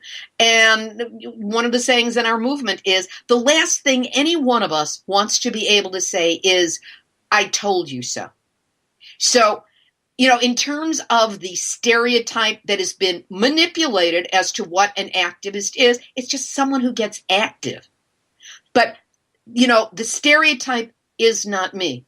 But this is my activism. I do oppose nuclear. I do not accept pro-nuclear voices on my program. They've got an entire PR industry out there to put out their perspectives backed by millions of dollars. All I've got is a podcast. But you know something? I'm making dents. They've changed languaging since I've started hammering at them. And a lot of people are turning on to this information. Again, I invite anybody to go to my site and sign up to get the email every week. I won't pester you. You'll get one. It'll link you to the show. You'll have it. And take that information, do some local research, find a group, and find something you can do. Even if it's just to write a letter to your prime minister and say, why haven't you pulled the plug on the Great Lakes nuclear waste dump that Bruce Power wants to put in less than 1 mile from the shores of Lake Huron? That alone, that could be your activist quotient for the year, and you would have helped. Let's look back at Fukushima here. There are reports that Russia is trying to help them out to clean up what they can of the mess. Russia, let's face it, is pretty well known for Chernobyl and the disaster that happened there, and they're now giant wolves that they have roaming around there that I wouldn't mess with. But the fact is there a way to clean up the mess that is there right now? No. I'm sorry. I had to jump in with a quick answer. No, please. That's please an illusion. Explain. Okay, go ahead. Fill us in. Chernobyl is the worst industrial accident to date that has ever happened on this planet. It is not a single incident. It is 3 incidents, 3 meltdowns. Chernobyl was only one. 3 Mile Island was a partial meltdown. This is 3 nuclear reactors. They don't even know where the core is because even the robots that were able to get closer this past year, and the story went out, oh my God, the radiation has spiked. No, it's just that they got closer to the source of the radiation and were able to get higher readings before the robots they sent in fried. They have no way of remediating that. So not only is the cooling water what they are trying to put into these large tubs, these large containers on the site, and they're running out of space. So Japan is saying, TEPCO is saying, well, we'll just dump it in the ocean. It's a big ocean. No, you won't, because it's contaminated with tritium. But this is their justification. They're just waiting till we get tired of watching them. And they will do it at some point, or they will try and do it at some point. Then there is the water that comes off the mountain that is behind Fukushima, which, it rains. The entire area was contaminated with radiation. So when it rains, when the pollen blows in the spring, when the leaves come down in the fall, all of that is carrying radiation. And the water that comes off the mountain was coming off the mountain even before the nuclear accident happened in 2011. They know this. It's 300,000 liters of radioactive water every day that comes down the mountain and out and into the ocean. They can't stop that. They have this thing, this frozen ice wall that's supposed to stop it, and it's a joke. It is a boondoggle. It is a source of giving money to engineering companies that are tight with TEPCO or tight with the government. But it's not a technology that has ever been proven. And it's certainly, every so often they'll say, okay, we're almost done with it, and then something else will go wrong with it. They're never going to make that thing work. So there's no blockage of the water coming off of the mountain. That's what's leaking in consistently. The stuff that's being used to cool the plant, they are diverting into these I don't know what to call the containers, but they're like 1,000 gallons each or 1,000 kilos each. The problem being that they have no space for it. And this is the water they're trying to remediate, but nothing can take tritium out. So there's that. Then there's the debris that got blown up because they had explosions there. That shot some of the material up so high it's in the jet stream circling the Earth. That's where there were radiation spikes in odd places. Here in the States, there were radiation spikes in Oklahoma, in St. Louis, in New England. Why in the world were there spikes there? Because there was rain, there was precipitation that happened after Fukushima in those areas. And rain droplets cannot form in the upper atmosphere unless they form around particulate matter. They have to find this little speck of dust or something to form around.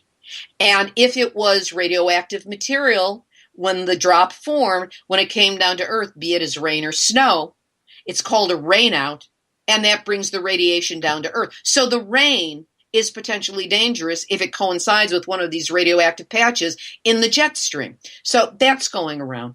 Then you've got the contamination of the land in Japan.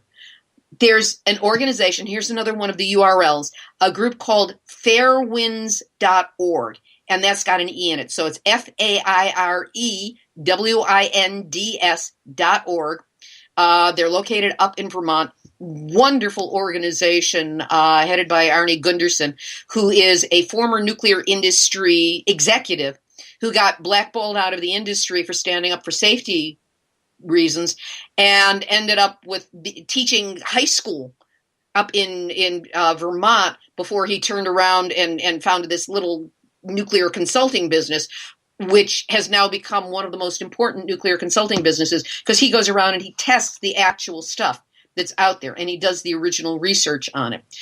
Fairewinds in the last 2 months just released a report of a study they did of soil samples and vacuum cleaner bag samples and air filter samples that were sent to them from people all over Japan.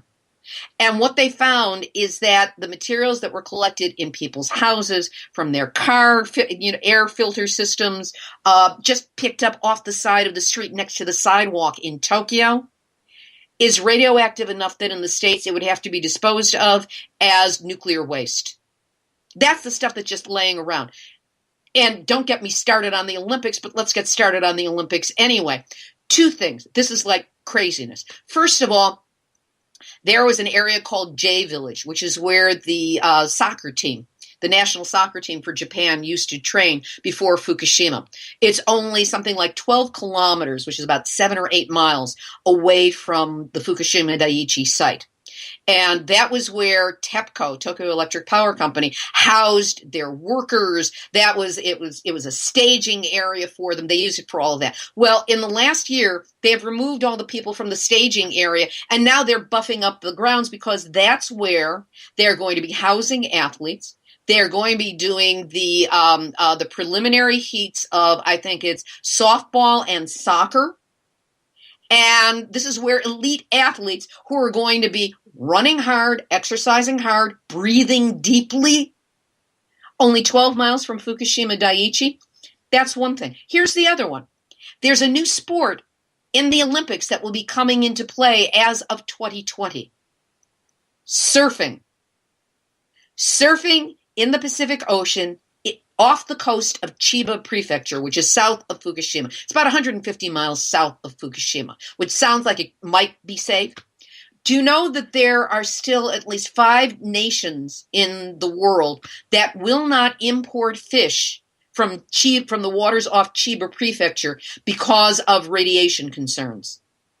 But it's okay for us to have the elite surfers of the world go there and surf in the waters of the Pacific. It's crazy. It's like they're pretending. They're pretending everything's okay, and meanwhile doing everything in their power to suppress honest voices of dissent. Japan, about 2 years after Fukushima happened, passed what they called the Secrecy Act, which meant that it was illegal for anyone to talk about anything that might compromise government security. But it's a completely undefined field. So anybody who talks about nuclear is potentially someone who can be jailed indefinitely under the secrecy law. They're doing everything to keep the truth from the people. Nobody's studying it because they don't want to have any statistics so that we don't know and we can't point at anything. But in the process, it is polluting everything with nuclear radiation, with a half-life of 24,000 years from the plutonium and other half-lives that just keep going on and on the nuclear decay cycle that are not going to go away. I think Joe has an interesting question here. He says, can we as citizens sue Japan for radiating us? They haven't cleaned up their mess. There is one lawsuit, I think it's just expanded to 2 now, that has gone through many hoops already, and that is the sailors of the USS Ronald Reagan, who were in waters off Korea, and when the earthquake and tsunami happened, they were sent to Japan on an humanitarian aid issue to help rescue people and provide supplies and things like that. They were not told by Tokyo Electric Power Company of the radiation coming from Fukushima. And they ended up going directly into the plume and being stuck in the plume. And there have been, in the years since then, there have been catastrophic illnesses showing up. There have been deaths showing up in the sailors. So there is a lawsuit that has slowly been working its way through the court system in the United States just to have the right to sue Tokyo Electric Power Company. I do believe, and I'm not as up on this as I should be, but I do believe that there is also some legal agreement between countries that they cannot sue each other on these grounds. So, as citizens of the United States, no. If you want to find out, I've covered the lawsuit with the with the sailors extensively, including direct interviews with them, going to the court hearings with them. I have shows about that you can check out on the website. But that is the only lawsuit. And now there's a second lawsuit on slightly different grounds, but it's suing Tokyo Electric Power Company. And they had to sue for the right to follow up on the lawsuit in the United States, as opposed to having their ill sailors and their doctors and everyone else have to go to Japan in order to testify. That's as far as the suit has come 6 years after Fukushima. So is there grounds for us to sue? I don't believe so. And having said that, if there are any really smart attorneys listening to this who have maybe some ideas about it, let's see if we can cook it up. You might be risking being labeled with the A word, meaning activist, but why not get active on this? It's only our lives and our future at stake. Well, exactly. Lives, future, clean little air. Things like that. Yeah. You know, things that matter. Food. You know how it goes. That's just the way it is. And now that you raised that issue, I also want to make the point that the radiation measuring that is done and the danger that is expressed is usually couched in terms of external radiation. But if this stuff gets inside your body, if you inhale it, if you don't wash it off of food that maybe has gotten some on it through a rainout, if there's been contamination of the soil and food has taken up the radiation, so it's now inside the food, and you eat it and it gets inside of you, there is now no distance between that source of radiation and your precious internal body systems. And if one of those specks of radiation sticks in your body, either your digestive tract or in your lungs, or it gets in if you've got a cut or something and it gets inside your body, you are stuck with an ongoing source of radiation up close and personal with your internal body. And that's going to show up eventually as a cancer, most likely, or something else that is going to be a compromise to your health. So internal contamination, which is never measured, never talked about, especially by the industry, especially by government, but it's the internal contamination that is more dangerous than external. Here's another site that I will give you. It's called Wrapped Awareness, R-A-P like Peter, T like Tom, awareness.com. It stands for Radiation Awareness Protection Talk. This is just a program that I put together with a certified nutrition educator about what the dangers are of exposure to radiation and some of the steps you can take to, as best possible, nothing's a slam dunk, but as best possible, mitigate the impact of radiation on your body. And I strongly urge people to go there. Just check it out. That leads to a good question from Michael here in the SOR Space Travelers Club. He says, did the United States then raise the allowable limits of radiation after Fukushima? Yes. Everybody did. We have, at this point, okay, let's take it. I can tell you most easily about food. In Japan, it is illegal to sell or distribute food that has more than 100 becquerels of radiation per kilogram of food.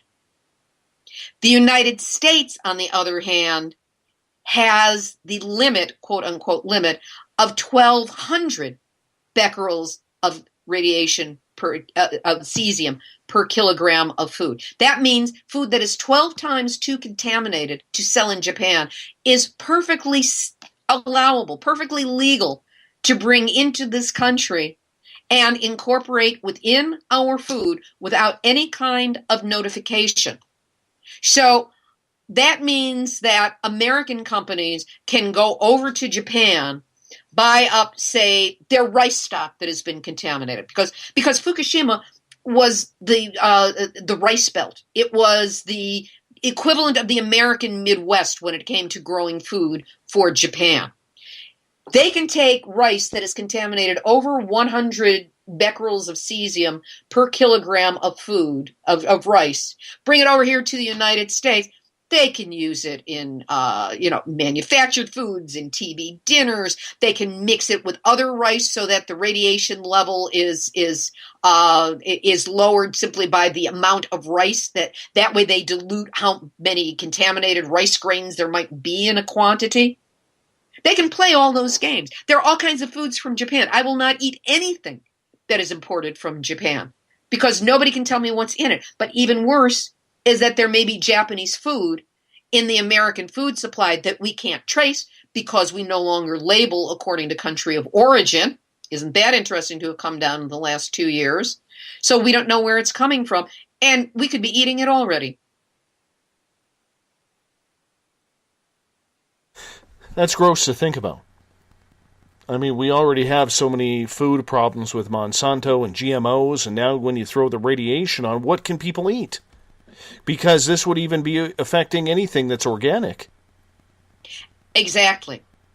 That's one of the crimes of all of this, that for people who have been careful about food additives and eating organic, the rules are off when it comes to radiation because there's no way to test for it. You can't take a radiation monitor and put it up against food and figure out what's in it.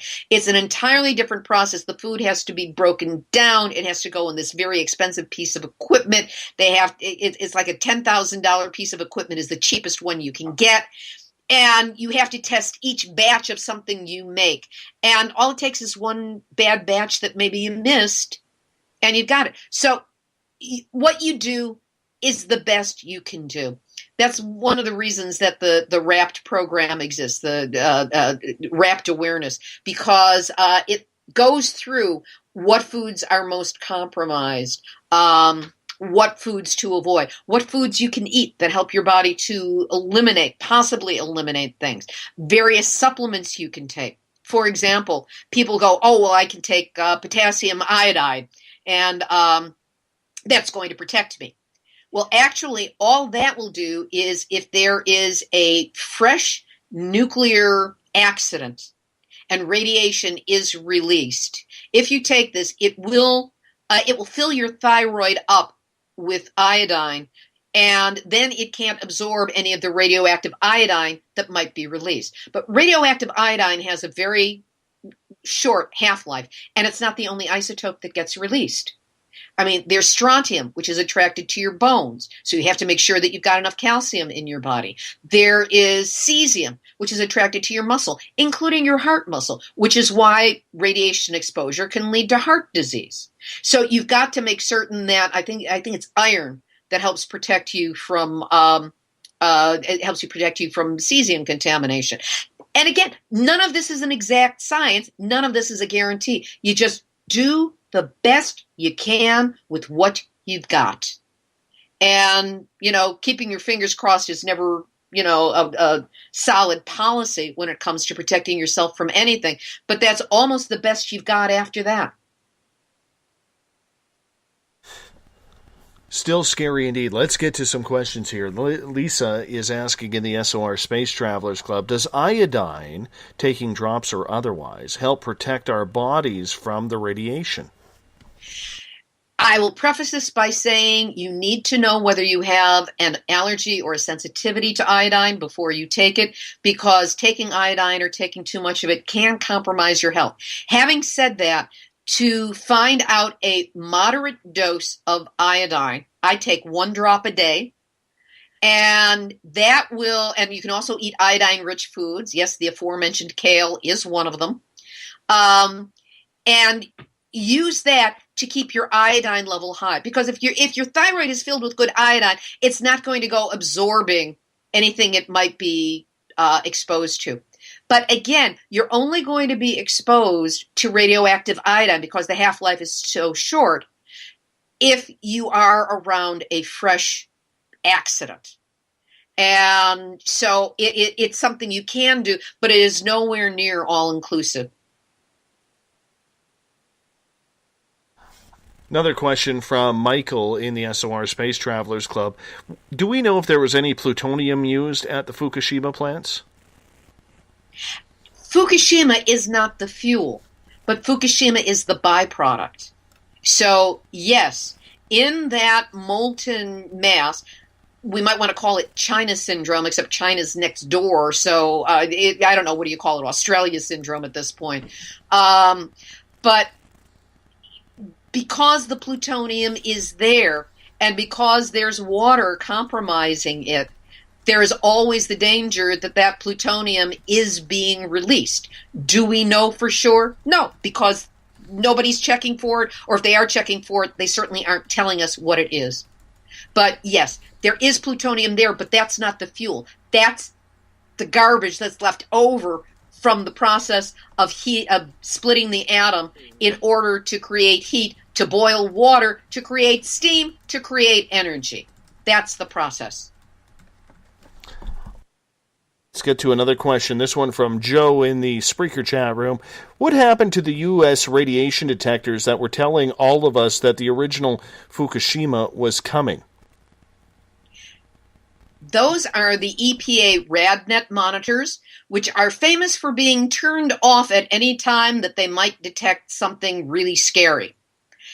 Over 1/3 of the RadNet monitors in the United States were out of commission when Fukushima was happening. They were either broken, some of them had been broken for more than half a year and never been replaced and never been repaired, and others just kind of went offline. Isn't that interesting? This brings up another thing. When Fukushima first happened, this goes to media, which is, I think, what got me really angry enough to do Nuclear Hot Seat. And that is, when Fukushima first happened and the explosions happened, the news was filled with reports of there's a radiation plume that is heading towards the west coast of North America. And it is because of wind speed, it is predicted to hit the west coast in 8 days, 7 days, 6 days. And somewhere around day 5, the word plume disappeared from all media discussion and all coverage of Fukushima, never to be heard again. That had to be a really big foot that came down to shut up all media simultaneously everywhere. So, are we going to get the right answers about the amount of radiation? Never. However, if you want to get the best that's available, there is a site on Facebook called Radiation Watch. Sign up, friend them, look at their charts, because they will post, they catch a spike anywhere, they will report the spike. Simply Info will pick up on it and start doing some research and checking around. We will check with Arnie Gunderson. We will check with other people at Fairwinds. We will check with other people, and we will do our best to put together the story of what's happening. And that's what I cover on Nuclear Hot Seat. Because without alternative media covering these issues, we will never get even a fraction of the truth. Why do you think the mainstream dropped the ball on this? Because it wasn't a sexy story anymore? No, it was a much bigger boot than that. The one story I got, and I only got it once, so it's not verified, but I'm going to share it with your listeners anyway. I don't usually, but I will here, is that someone told me that a very highly placed person in programming for NPR nationally was called in under the aegis of the FCC, Federal Communications Commission, and basically told that if certain aspects of the story weren't dropped, every station that covered it was going to meet a license challenge. In other words, they could lose their license, or at least spend an awful lot of money defending their license against a challenge if they didn't fall into alignment. Now, is this true or not? I only got it from a single source. So I'm just telling you that I've got to put a question mark on this one. But something had to happen. I mean, the words fallout, which was being used for that first 3-4 days, that there was going to be fallout from Japan. The word fallout disappeared from media discourse. Just the word vanished. And these were my first clues that something was happening other than just a nuclear accident in Japan, that some mechanism was coming down to suppress honest flow of information. And I took that rather personally, and I think that's also a major part of what has fueled me continuing to produce Nuclear Hot Seat, because the truth has to get out, and if mainstream media that I was trained to be part of isn't willing to do it, then by God, it's my job to step up because I see it. I've got to say it. And what has been the reaction since you got your podcast going? It has been incredible. Like I said, I started this calling it a podcast, and all it was a conference call with two people on it, one of whom I did not know, that got him through social media or something. And after more than 6 years of being on the air every week there has been a Nuclear Hot Seat. The show is downloaded in 122 countries. That's as of May of this year, and that's just through one of my distributors. It is now, I have my first broadcast stations. We are building a network of community broadcast stations that carry it. The show, I know, has had an impact. I have a lot of people in the nuclear industry who follow it because I make fun of them all the time. I usually call them brain-dead cubicle drones who've sold their soul for a paycheck rather than reporting the truth about nuclear. But really, Mrs. Lincoln, what did you think of the play? And they have changed their languaging. They no longer say there's no significant problem. That was a big one because, it's not significant. In other words, there, Missy, don't worry your pretty little head about it. The word significant doesn't show up anymore. The NRC has to post incident reports, event reports of anything that went wrong that was reportable at a nuclear reactor over the course of the week. And these are daily reports 5 days a week. They take the weekends off because nothing bad happens at nuclear on weekends, don't you know? But they have these reports, and they used to say that, this thing is reportable under the citation that it could impair the ability to respond to radiation releases in the case of an accident. They would have a lot of that information in there. So that became something that I cited. I do the duck and cover report every week, which is about what's going wrong with the reactors. And all of a sudden, about 2 months ago, all of that languaging disappeared from the NRC reports. And I've asked other people to go, is this just me? I don't want to claim something that isn't mine, but is this possible that they have actually eliminated some wording because I kept making jokes about it or I kept mentioning it? And everybody's saying they don't know why the languaging has disappeared, but in their view, it has disappeared. So can I absolutely claim that? No, but there certainly is proximity on the possibility.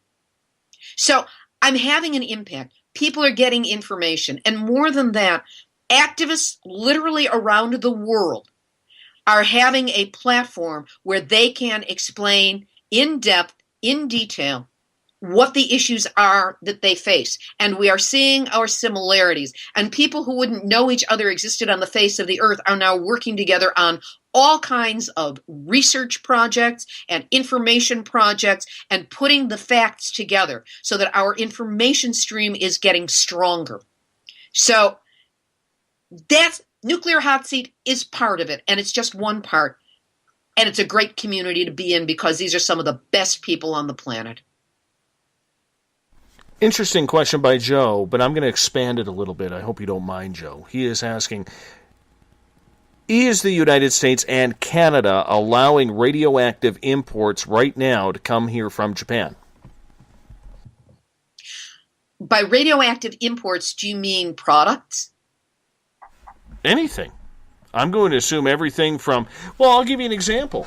Okay, due to, free trade, we cut a lot of raw logs over here.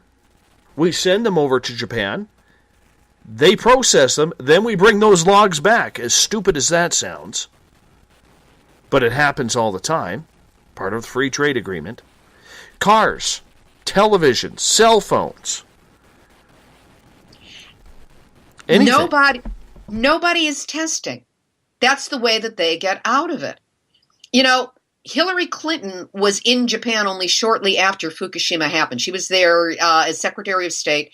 It was about a trade agreement with Japan.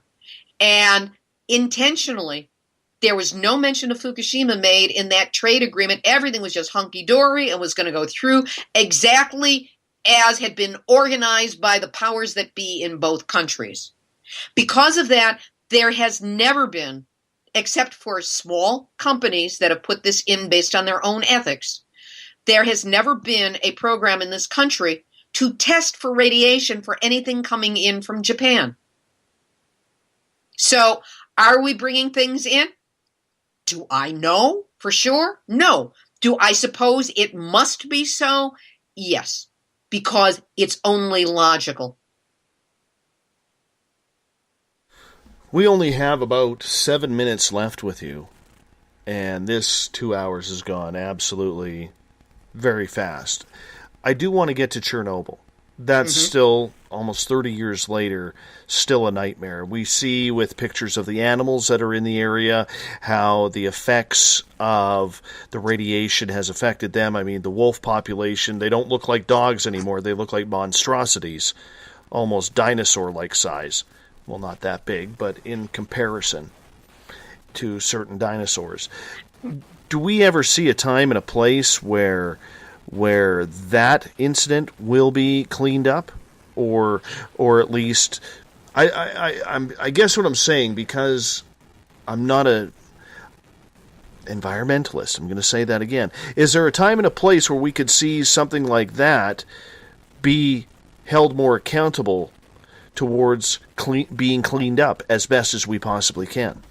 Okay, this is where it was Ukraine, and there were some political issues around it doing what it now has ultimately done. And that is, when Chernobyl first happened, they constructed what they called a sarcophagus, like a coffin around it by just dumping concrete on top of it. But they constructed a sarcophagus around it to try and contain the worst of the radiation.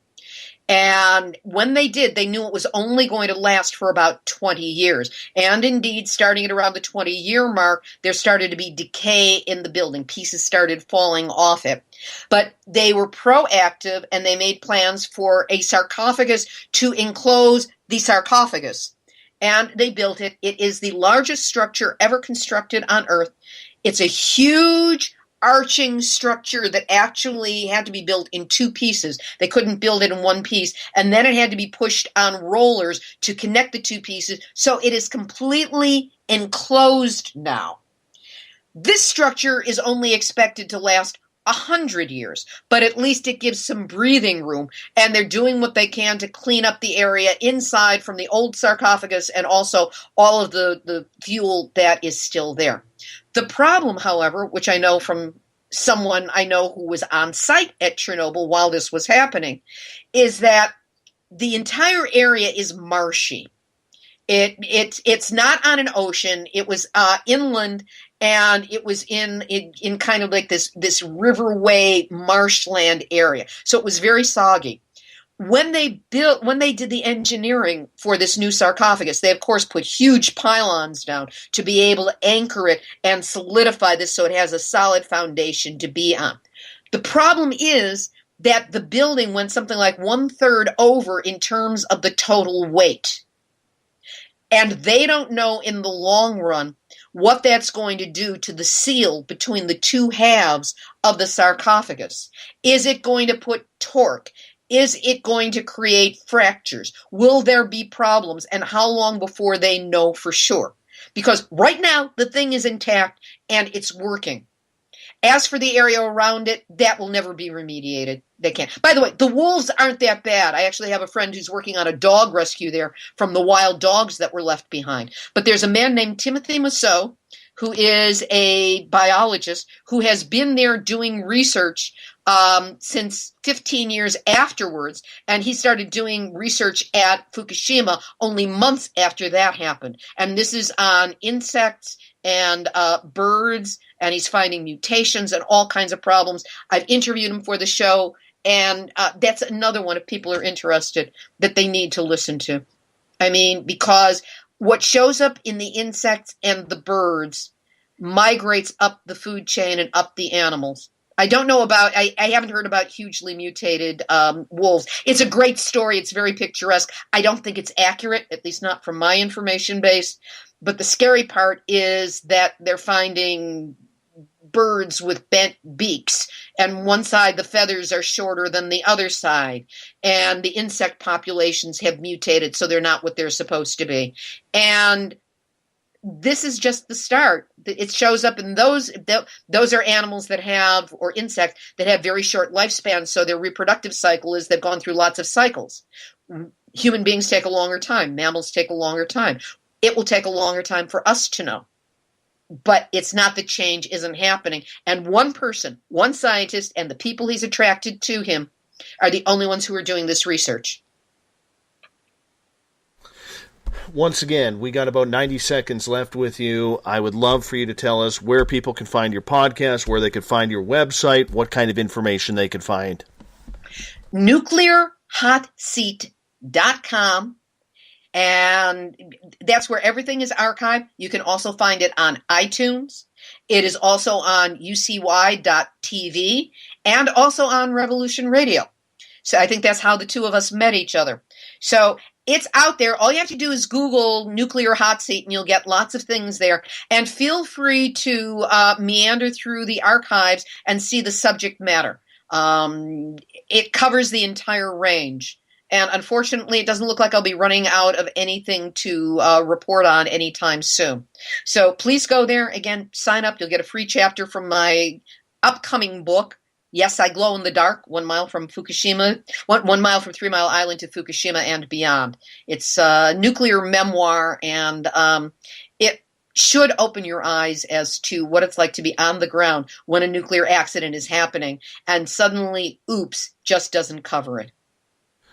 Libbe HaLevy, thank you so much for being on Space Out Radio. What a blast. Yeah. No pun intended. No pun intended.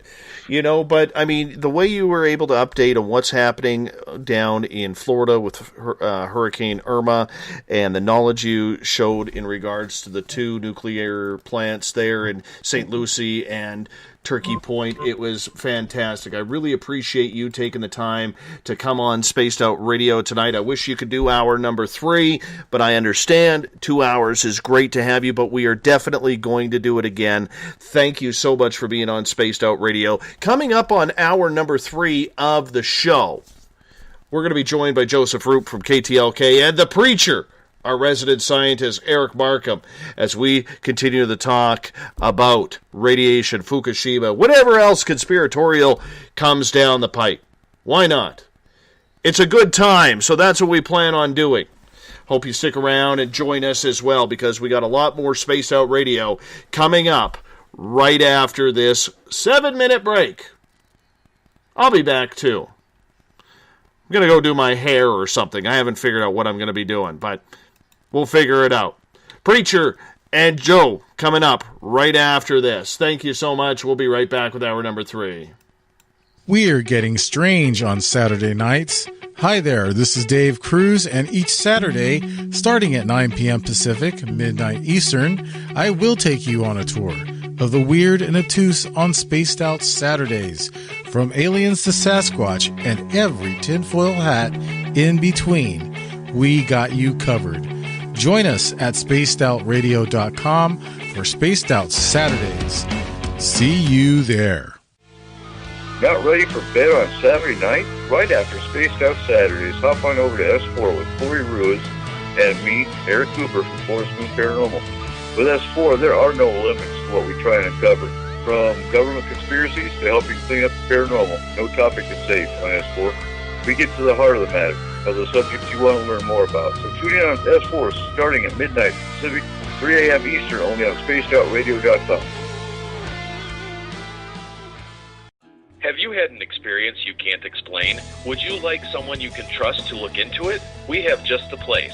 The SOR Sightlines Report is the place for you to find answers. Whether it's Bigfoot, UFOs, Dogman, ghosts, aliens, or anything strange, the Sightlines Report will get you connected with one of our expert researchers to find out what's going on. All of your personal information is kept 100% confidential. The SOR Sightlines Report, a place for you to find the answers you need, only at spacedoutradio.com. Hi there, I'm Butch Witkowski, lead investigator with U4Cop. On the final Monday of every month, you can listen to me and host Dave Scott on Spaced Out Radio's Strange Days. We're going to get to the heart of the matter when it comes to what's happening out there. People are seeing and experiencing things from ET contact to Bigfoot, and I want to hear about it. Your experiences are what we investigators need to help solve these unknown mysteries. So tune in at spacedoutradio.com to the final Monday of every month from Butch Witkowski's Strange Days. This is Eric Markham, news editor for the Spaced Out Radio's The Encounter Online. We have put together a great team of writers and journalists from all over the world to bring you top-quality paranormal stories, from alien encounters to the latest conspiracies. You won't find any of that fake news here. True stories and top-notch reporting as we look to bring these experiences to the mainstream. The Encounter Online, only at spacedoutradio.com. Do you want to know the truth? Do UFOs exist? Are aliens real? Are the governments hiding the biggest secret in history? We're UFO seekers, and we're on a hunt for the truth. Subscribe to our YouTube channel and follow along with us as we journey across the United States, visiting UFO hotspots and alien hotspots, trying to document the UFO phenomenon. Catch us on Spaced Out Radio every third Monday of the month as we discuss Area 51, UFOs, and more. And also, don't forget to subscribe to us on YouTube. Patrolling the Pacific Northwest, we are always on the lookout for the strange and unassuming stories that real people are experiencing. Hi, I'm Vincent Zunza from Pacific North Weird. Me and Alexandra Sullivan have teamed to bring to you those odd stories that never seem to make it into the mainstream. Stories so weird that will leave you scratching your head wondering, is this real? It's as real as it gets with Pacific North Weird. You can watch our videos right here at spacedoutradio.com. Become more intimate and interactive with Spaced Out Radio. Join our Space Travelers Club with your new membership. For $5 a month, we'll provide you with special access to the website, monthly prize draws from books to psychic readings, along with monthly newsletter, private interviews, and more. Sign up today to be part of Spaced Out Radio's experience. Looking for a place to advertise at a very reasonable cost? Look no further than Spaced Out Radio.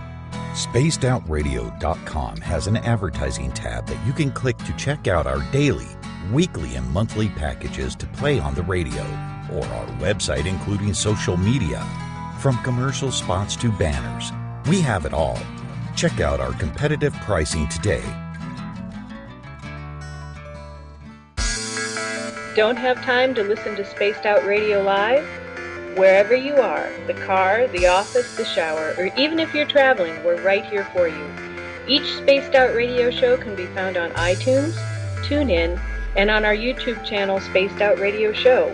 It's the perfect way for you to catch up on our shows. For more information, just head over to our website, spacedoutradio.com, and tune in to us today.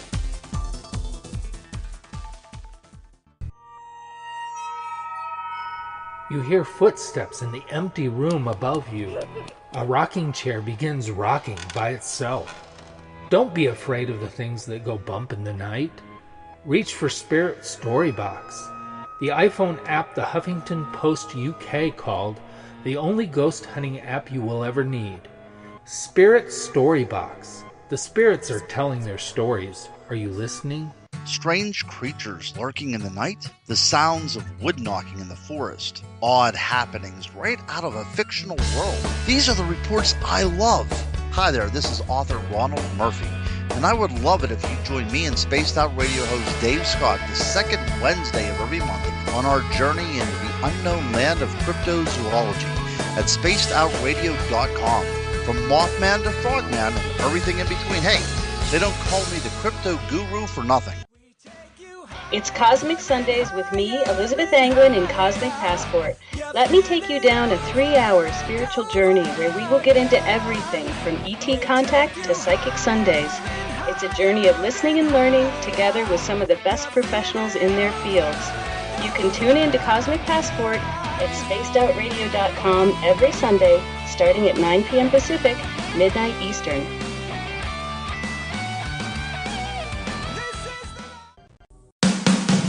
The views and opinions expressed by tonight's guest and topic of discussion do not necessarily represent the official policy or position of Spaced Out Radio, Spaced Out Weekend, Spaced Out Radio Limited, its hosts, syndicated carriers, or anyone associated with this broadcast. You're listening to Spaced Out Radio with Dave Scott. Follow Dave on Twitter at Spaced Out Radio and hashtag Spaced Out Radio, and on Facebook Spaced Out Radio Show. Now, back to the program. Welcome back to the final hour of Spaced Out Radio tonight. I am your host, Dave Scott. Great to have you with us. Tomorrow night on the program, we get back into the paranormal. Christopher Balzano will join us. Now, that's if he was able to evacuate Florida and get out of the wake of Hurricane Irma. We'll be playing that one by ear. But that is the goal, to talk some paranormal tomorrow night at 9 p.m. Pacific, midnight Eastern Time at spacedoutradio.com. We want to welcome in everyone listening in on WQEE 99 Rock the Key down in Noonan, Georgia, home of The Walking Dead.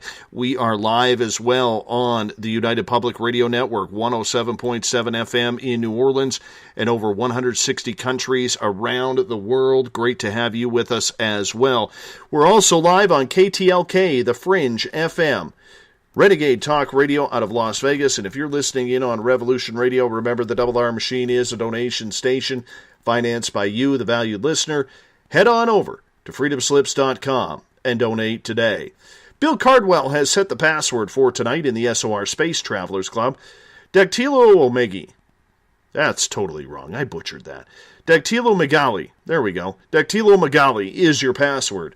Make sure you use it wisely, Space Travelers, as Bill sets a password each and every night, right here on the mighty SOR. Now, if you want to follow us on social media, you can do so on Twitter, at Spaced Out Radio. Use the hashtag Spaced Out Radio if you want to connect with me live during the show as well. You can give our Facebook page a like, Spaced Out Radio Show. You can also join us on the SOR Space Travelers Club group. It's a chat group that goes every night during the show. If you want to chat with us live, all you got to do is sign up for it. And then all of a sudden what you got to do is you have to find us on Instagram as well, Dave Scott, SOR. We're also live on iHeartRadio in the United States, TalkStream Live, TuneIn, and if you want, you can subscribe as well as download our shows from iTunes. Our website is spacedoutradio.com, where we have a plethora of features for you, including joining the SOR Space Travelers Club, as well as you can shop at our Spaced Out Radio store, listen to some Bumblefoot, you can watch some UFO Seekers videos, Contact TV videos, and read the Encounter online. Everything at spacedoutradio.com. First 2 hours, we had Libbe HaLevy on talking about Fukushima. In hour number 3, we bring in the preacher, Eric Markham, our resident scientist around here in SOR, as well as from Lighting the Void and the KTLK network, Joe Roop. We appreciate both of you coming on in. Read the Encounter online. Everything at spacedoutradio.com. What's happening? First 2 hours we have. Joe, I'm going to tell you right now, we're getting some feedback from the show on you, so I can't bring you guys on right now. Okay. There we go. I had to eliminate Joe because we're getting a lot of feedback on that right now. Joe, you take care of that. You message me. I don't know why we're getting feedback on that, but I had to take you off. Preacher, how you doing? Hold on, I got to turn your mic on. There we go. Preacher, I tell you, man, this whole thing with Fukushima, it got me rattled a little bit, man. It really got me rattled a little bit. Well, yeah, and the whole thing about what the hurricanes could do to the power plants down there in Florida, where most of my family is right now. You know, we're waiting to hear about who's getting evacuated and when. My son is in Mayport, Florida, and they're going to get hit. But so far as I know, the Navy hasn't given him permission to evacuate his family yet. And he's not going to, he's not going to leave without him. So that's no kidding. It's sort of a tense situation down there. No kidding. It is. It is scary. And, we're thankful our Director of Business Management, Kim Gandy, she was able to get out of Boca Raton. Took her, I think, 18 hours to drive from Boca Raton up to Georgia, which is normally about a 4 to 6 hour drive. That is a lot of traffic, man. You're thinking millions of people on the highways and freeways trying to get out. That's scary, man. Yeah. I mean, even when there's not a disaster trying to go up and down on 95, it's like a parking lot.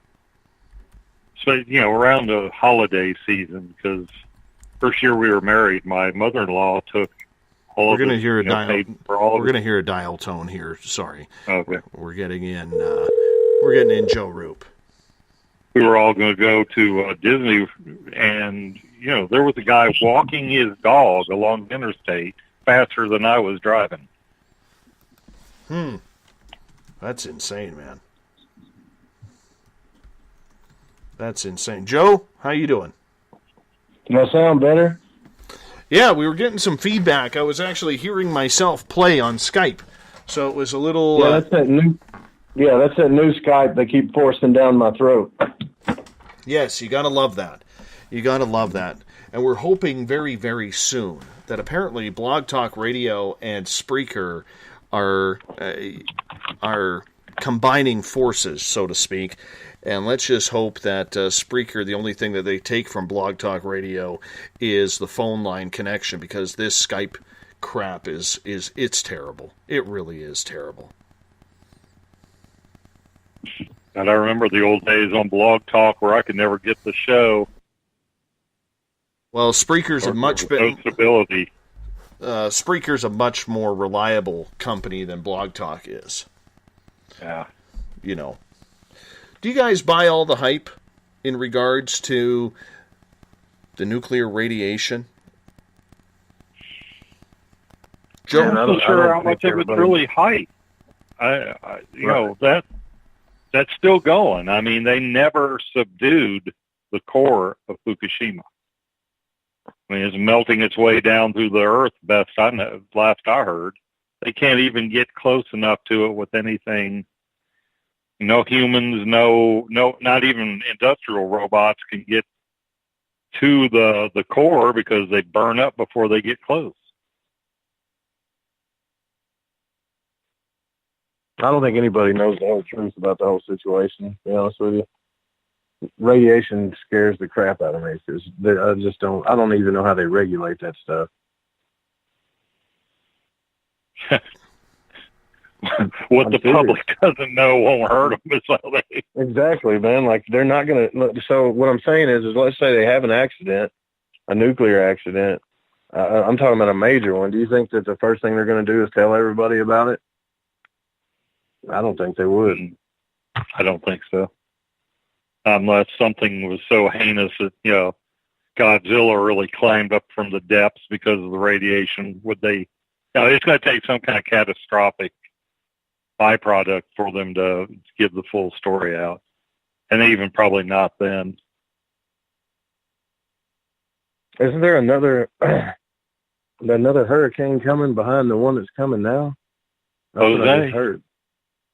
Yeah, and they're saying they're projecting it to hit my neck of the woods. It's supposed to hit North Carolina. So I've been having some some garage flooding problems just with normal rain. So as soon as the stores open up, I'm getting me some sandbags and water barriers, and I'm going to attempt to seal my garage off. So we deal with tornadoes. The coastlines deal with hurricanes. What do you deal with up there in Canada, Dave? What's y'all's biggest forest fires, man? Forest fires and volcanoes. Volcanoes, really? Well, I mean, you got to realize the entire West Coast, from Alaska straight on down to Mexico, it's Volcano Alley. It starts with Mount Shasta and works its way north. Everything is volcanic around here. I had no idea that the town I'm living in is literally about 20 miles from a dormant volcano that has been dormant for over 1 million years. That's kind of freaky. It is. Thinking about it. Well, it is, considering that, you walk in the middle of the forest on a mountain and you see volcanic, pumice rocks all over the place. And pumice rocks, I'm talking like 2-3 ton pumice rocks. It's insane. Mm-hmm. It's insane. Yeah. How much do the you problem think? I figured out is that the evacuation. But because I was wondering, why are all these people just not leaving when these hurricanes come and all this stuff happens? Everybody goes to get out at once and they get trapped. That happens a lot, Well, another thing, you can't do a straight run trip anywhere on the interstate system without running into one lane construction. If we ever had to use the interstate system for its intended purpose, which was to allow the military to move around the country, it couldn't happen between the toll roads, because even if they lift the toll, you still got to try and get these huge military craft or vehicles through the toll booth. So we have really let our infrastructure get out of hand as far as being neglected, and these private contractors that own chunks of the toll road system, they're just in it for the money.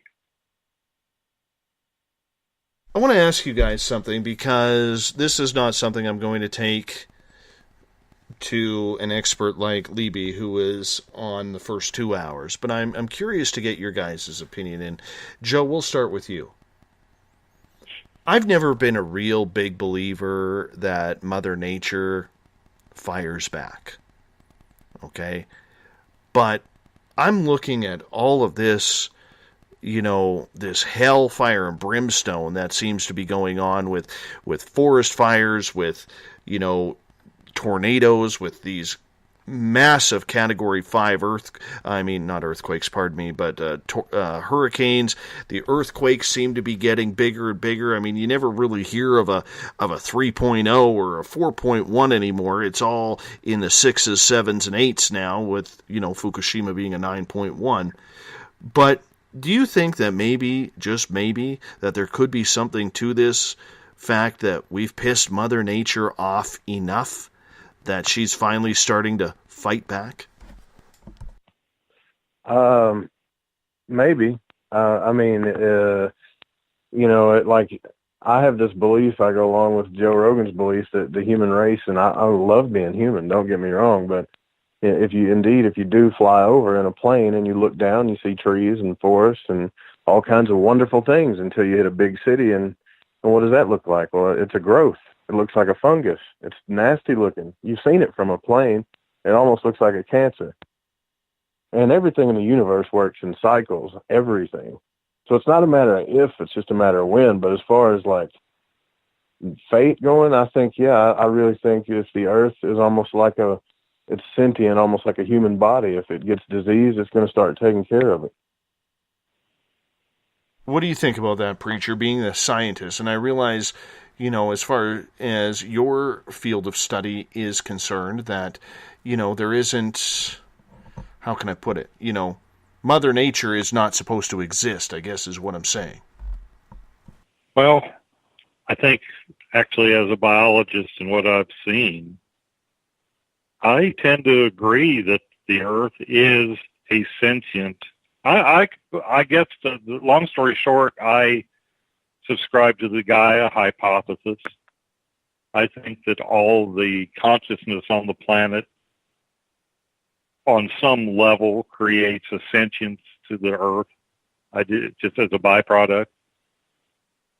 I can't prove it, and it's probably very unscientific of me, but it just seems like I've seen some really strange stuff that didn't show up in my chemistry handbooks, you know what I mean? So, I think if we keep overpopulating and doing the things that damage the planet, I think it's going to have a negative effect for us. You always hear people say, save the whales or save the planet. The planet's okay. It saved the humans. Quit, like she was talking about, don't crap in your box, because there's no place else to go right now. And even if there was, it wouldn't be morally correct to destroy our home planet. So there's going to have to be some changes made. I think the think the Earth's going to start shaking the fleas off pretty bad here in a little bit. I think we're seeing just the beginning. I understand that we're probably just seeing the beginning, but I mean, it just seems like how much more can we screw up? How much more can we screw up? You know, and this poor girl that we call Mother Nature, you know, if she is fighting back, she has every reason to. Every reason to. You know, you look at the amount of oil we're pounding out, you look at the amount of gas that we are consuming, you know, there's all sorts of free types of energy out there that we're not taking advantage of, you know, or clean energy sources along those lines. Like, we are just a bunch of cluster Fs for a bunch of, you know, dollar signs, you know, and I look at it, and when I hear that, you know, the world is the world, not just one country, but the world is like $300 and some trillion in debt. Who do we owe that money to? Where does it go? You have to be in debt to someone. Who are you in debt to? True enough. And where's the money come from? What's the money based on? I mean, who's on it's all fiat currency. I don't think anybody's on a gold standard, because we're talking so many trillions of dollars that unless gold was, you know, $1 billion an ounce, there wouldn't be enough in the world to back the currency that's out there. It's become a cycle of spend, and, you know, you work for a living to buy crap you don't need, to ease the boredom of being trapped in a job you don't want so that you can buy crap you don't need. It's ridiculous. Well, that's the power structure. That's the system. Until all of the human race, or let's just say the citizens of this country, need to realize that if we all made a decision together, we can move the world market. But see, they don't want us knowing that. Right now, the dollar is based pretty much on the Forex base. It's based on what other dollars are trading at. So if we all decided to stop spending money, let's just say for a day, everybody across the nation, it would change the world market. But we won't do that because we can't. See, we're all brainwashed with ads and social media and what we need to make our life easier. We're so far from an evolved society. I think we're not heading to it. This futurist thing is not an evolved society. An evolved society gets back to nature. Well, you know what? It goes further than that. I think it goes towards plain human decency and the stupidity that rules us. Okay? You can afford to spend $3.1 billion on 3 brand new drones for, you know, to accompany the other 100 that you have in the military down south. Okay? But you can't find $1 billion to fix the water supply in Flint, Michigan. Right? Or up here in Canada, and I know it's the same as in the United States, we have a unicorn prime minister who is finding dollars over dollars, millions upon millions to bring in refugees from whatever country. Come on in. The door is open. Yet we have people living on the streets. We have veterans committing suicide, and that's the same as what's happening down there as well. We seem to have money for everything that's not important, but we can't take care of ourselves. And I think the stupidity factor, and there's a lot of stupid out there, you know, is just pushed to the point where, you know, I think the last time it was this stupid, God decided to create a nice big flood and wipe it out and said, yeah, I've had enough of this one. Let's restart it again. Yeah, man, the great demiurge. It's not just in the Bible. It's in a lot of old ancient books. It happened. Right. If you look at the Aztecs, Mayan, most even, you know, any culture, if you dig back far enough, has a flood story. Now, is that because there really was a flood that covered the earth?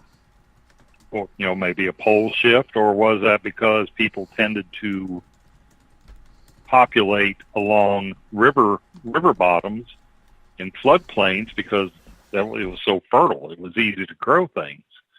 But I think some of these flood myths actually predate agricultural society. So you got to wonder if there's not something to it. Well, it is ridiculous because there is a lot of stupid out there, guys. And some of this stupidity is coming from people who are supposed to be absolutely brilliant. Normally, I don't get very political on this show, but I mean, the ignorance is bliss. Whether you're sitting in Washington, D.C., whether you're sitting in Ottawa or a provincial cabinet or a Senate, or I apologize, I don't know. You know, do your politicians sit in a cabinet? Is that what it's called down there? Well, yeah, well, they have a Senate and a House of Representatives and a legislative branch. All right. So same thing, just a different title. I mean, the amount of stupid that is going on is incredible. I mean, how do you define allowing refugees, albeit they should come? I still am a firm believer that refugees should be allowed. But how do you allow refugees when you have veterans who can't get the care that they need and the support that they need from some of the atrocities that they've seen through no fault of their own? You know, it pisses me off to no extent. You know, and I'm not an expert on it. I'm just seeing what I see with my eyes. I have friends who are veterans, as I'm sure many of our listeners do, whether they're family members, friends. Right? Eric, your children are veterans. Right. Active duty. I've got 2 active duty, and I was a veteran. Yeah. You know, you hate to see somebody spend 20 years of their life at a minimum to get your benefits, 20 years of your life in a very stressful job. I mean, you might get the occasional person that has an easy time of it, but that's the exception to the rule. It tends to be a very grueling way to live, and it takes an emotional toll. You go through all that, and then you get kicked out the door. It ain't right. It's not right at all. No, it's not right. And considering that both Ottawa and Washington have been taken over by lobbyists, I don't buy, and maybe I'm being naive here, okay? I don't buy a lot of this Illuminati crap or this elite crap, okay? I'm going to be bluntly honest. I really don't. And there's going to be people who disagree with me, and I'm fine with that. Okay. Well, I agree with you on that too, brother. Okay. It still comes down to it, guys and listeners, that there are lobbyists paying off people who've been elected. That's what it is. It isn't, John Podesta going into a Pizza Hut to go rape children, or a pizza place in Washington in the basement, where it's actually been proven there is no basement in that facility or in that building. Okay, it's not crap like that. Okay, we got to get our heads out of our asses and start collectively saying to our politicians, no more lobbyists, no more taking the hand that feeds you. When you went into politics 20, 30 years ago, you went into it because you wanted to make a difference. There was never a politician who was rich unless he made it rich before going into politics, a.k.a.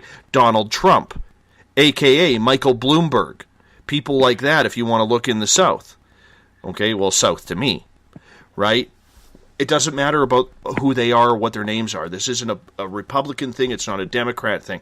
What it is now we have people getting elected who are getting rich off of lobbyists. 250 grand here, 100,000 there, 85 grand there, 300,000 there. That's not politics. That's being partisan to being paid off. You're no better than the crooks in the Wild Wild West who are cheating at poker games. It's not. And with all that going on, all that money exchanging hands, a lot of the lifelong. If you look at the politicians who retire from office, guess what they become? Lobbyists. Mm-hmm. So you've got all this. You have the political version of insider trading, and all this influence peddling. Meanwhile, A pharmaceutical company can't hand out a pen with a drug name on it because that might influence a doctor's choice in prescribing a medication. Mm-hmm. So there's a big dual standard and a lot of horse manure in that whole, that whole thing. It's like Bernie Madoff just got put in prison for doing the same thing the government's doing with Social Security, running a Ponzi scheme. But it's let's talk about the stupid factor here. Let's take, Martin Shkreli or the EpiPen, where they jumped the price of the EpiPen down in the U.S. to $600 about a year ago. You know what I can buy a EpiPen for up here in Canada?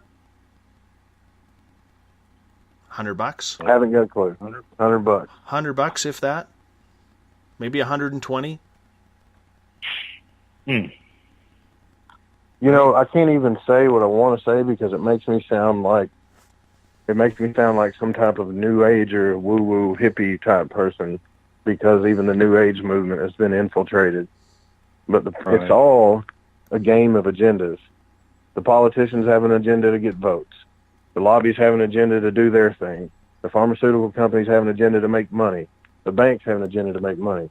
Us as citizens, we have an agenda of wanting to survive and prosper. But we're too focused on the lobbyists and the politicians on what they're doing instead of us actually doing something about it. We're stuck to the TV. We're stuck to social media. They got us where they want us. And until we wake up, nothing's going to change.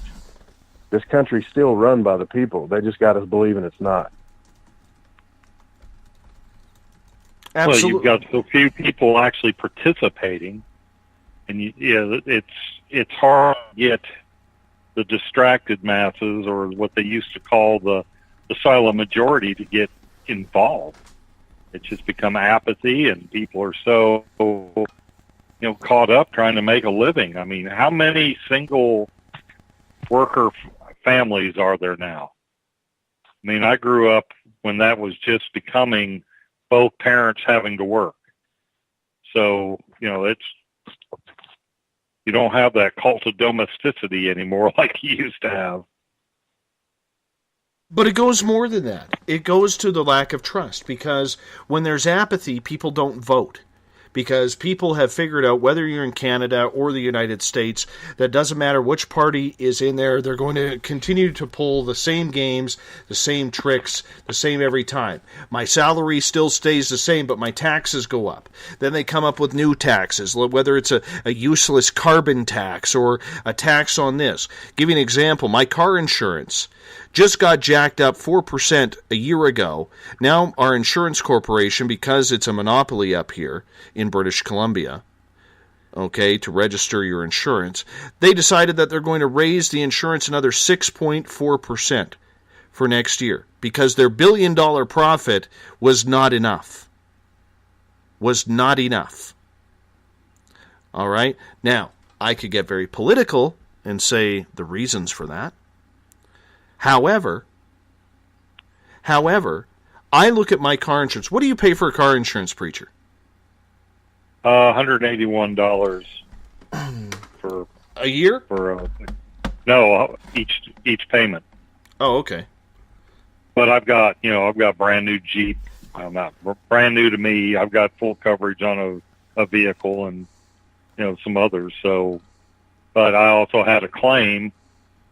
Oh, actually, that happened one night during the show. I ran down to get something from the store and smacked a deer, so I had to make a claim. And mysteriously enough, my insurance went up $40. Did it cover it? Oh yeah, I mean, it was fully covered, and they did a fantastic job. You can't tell the front end was destroyed, but. They have a thing in North Carolina. There's an insurance commission that says who can do business in the state. So how can that even be fair? You've got a open monopoly, really. That's the same as here. There's places if you put in to do an insurance search, it will divert you from the one you were looking at to one that's allowable in your state. I bought my daughter a $5,000 car a year ago. She has been rear-ended in a hit and run, and she got backed into in a parking lot. But because there was no witnesses to prove that she was backed into, it's called a 50-50 split. Now, she's a first-time driver, and her insurance for 1 year was zero deductible, and I've got a 43% deductible due to a clean driving record. Her insurance for 1 year, if I would put full coverage on her vehicle, on a $5,000 vehicle, her insurance would have been $3,300. Better off just putting the money aside yourself and buying a new car if you need to. Well, the problem is you have to have insurance. See, here's the problem, man. We're not taking responsibility on all this stuff. We're pointing our fingers, and we got people that still want to say it's the Illuminati. Absolutely. You see? They got us brainwashed. You guys want to know who the Illuminati is? Just look up KRS-One, tells you who the Illuminati is, so that way you'll actually know who it is. I mean, we're all being mind screwed. You know what I'm saying? We got to wake up, man, and it'll be too late by the time we do it this rate. Have you guys actually looked at a chart of the inflation versus on the pay scale and put them? And you can see them about to cross pretty soon, and that's going to be bad. Yeah. It's going to happen. Well, you know who's going to survive that kind of upheaval? Like, the top. And the Mormons, because I had an aunt that was a Mormon, and she had her little cabinet full of food. They had long-term storage. They had about 6 months worth, I think she had stored up. It's still strange indeed how we absolutely refuse to pay into things that are useless to us. Example, I pay the same rate. I've been driving for, what am I? I'm 44, so I've been driving since I was 16. Okay, so what is that? Almost 30 years, 28 years I've been driving. I've got a clean driving record, and let me see this. So my deductible is the exact same, and my coverage is the exact same, and I drive a GMC 1500 pickup. It's the exact same as someone who lives in downtown Richmond or Vancouver driving a $340,000 Lamborghini. Why is my insurance cost, where I live in the middle of nowhere, where I got more chance of hitting a deer than another vehicle, the same as someone who's driving a $200,000 sports car or $1 million sports car, whatever you want to call it? Doesn't matter. I mean, that's the stupid factor that I'm talking about here. That's the absolute stupid factor. Well, how many people actually stop and think about it? I mean, if you live in a state that you have to have insurance, you get the cheapest you can, and then you don't think about it anymore. It's like comes out of a lot of us have an auto pay, and it's just something. Well, they want another $181. Yeah, nobody really thinks about it. It's like a silent gouging that you just accept. Yep, it's the mob. It feels like you're being mobbed, like the Sopranos, just taking your money. Well, yeah, you have no recourse. And since there's a commission that says who can do business in your state, your choices are, limited. If it was truly you could go to any company, the rates would come down or they would be fixed. I'm not naive enough to think that competition really works, because you'll see in this state, they'll jack the gas prices up. Well, I have to cover, if I go to visit my parents, I cover a lot of Interstate 40. And if it's funny, there's no proof of price fixing, but every damn gas station along the way is within a penny of its, to everybody. So, if that's not evidence of price fixing, what is? Yeah. I just don't believe that was I'll give you an example. Okay, in the gas industry up here, we pay, you guys are complaining about $2-3 a liter. We're up to about $5 or gallon, pardon me. I got to talk American here. You guys pay about $2 a gallon. We're up to about, if you were to equate that, we're up to about $5.50 a gallon up here because of the amount of tax that is put on our gasoline. And you think about it. We're an oil-bearing nation, one of the biggest in the world. We got more oil in Canada than they do in the Middle East, in OPEC. Between northern Alberta and Saskatchewan and Texas, realistically, nobody in North America needs a drop of oil from the Middle East, if we want to be specific. All right? That's the truth. Why am I paying $5 a gallon? Or $1. How is that even sustainable? It's not. It's not. How do people that make crap money, are they having to make a choice, okay, I'm going to have to eat rice or beans because I need gas to go to work? That's criminal. We got to get away from this oil, man.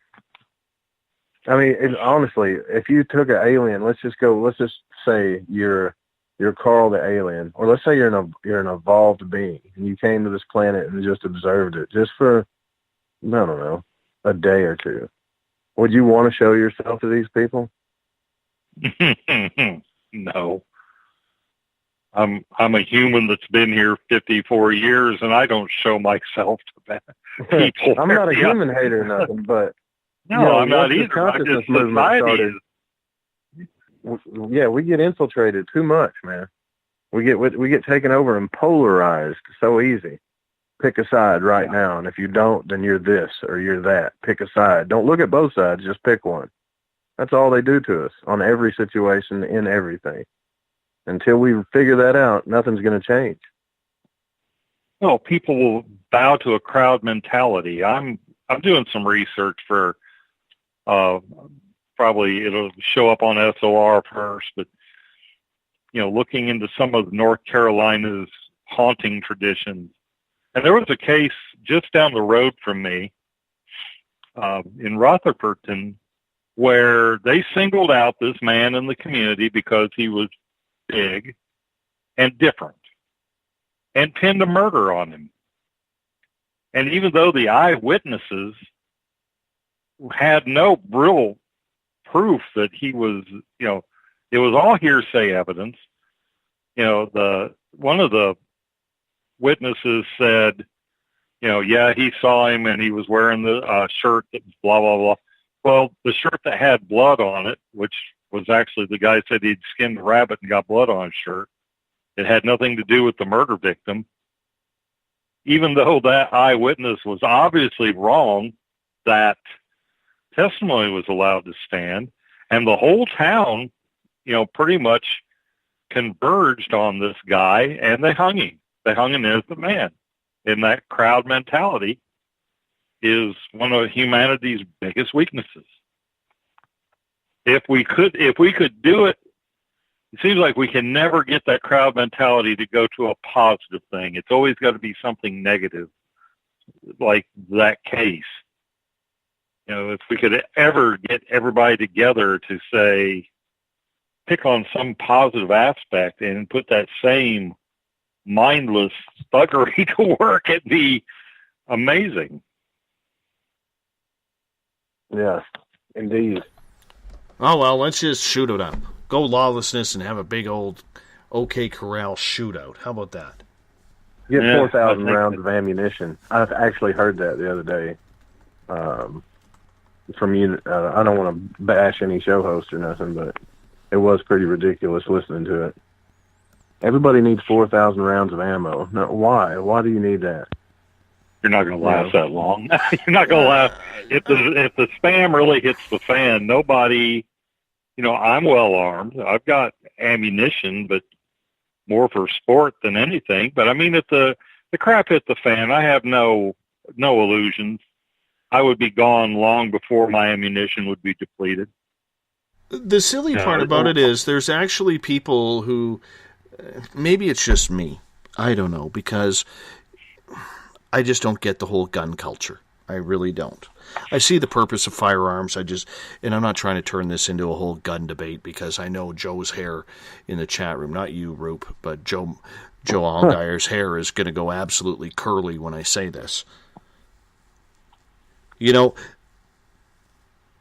you are holed up in your house or on your property and they really want to come get you, what is your little pea shooter AR-15 going to do against an armored personnel carrier or a tank or a mortar or a grenade? It's going to do nothing. So when you sit there and say you're gonna take down the army, you're gonna fight the army, you're gonna do whatever you got to do, come on, really? They're not coming after you. There needs to be some harsh reality here. Harsh reality. Honestly. Am I wrong here, guys? No, dude. Here's the thing. People don't do any research themselves, and they just don't. They take everybody's word for stuff. They don't look into it. They don't figure stuff out on their own. They will not do it. It's too much. It's too much effort. From the time you were knee-high to a grasshopper, people have been telling you what to do, where to stand, sit down over here, drive that way, stay on this line. It's programmed into your head. So when you go to actually start thinking for yourself, you become either the crazy person, the minority, or somebody with a voice that nobody's listening to. But those are the people that are going to change this thing. We can have a revolution in this country without a shot ever being fired. We could still work the system if everybody did it at once. Right. But they're just not going to. They're programmed not to. Yeah. Right. We're programmed to, not have that community idea, to the extent that it wouldn't necessarily have to be.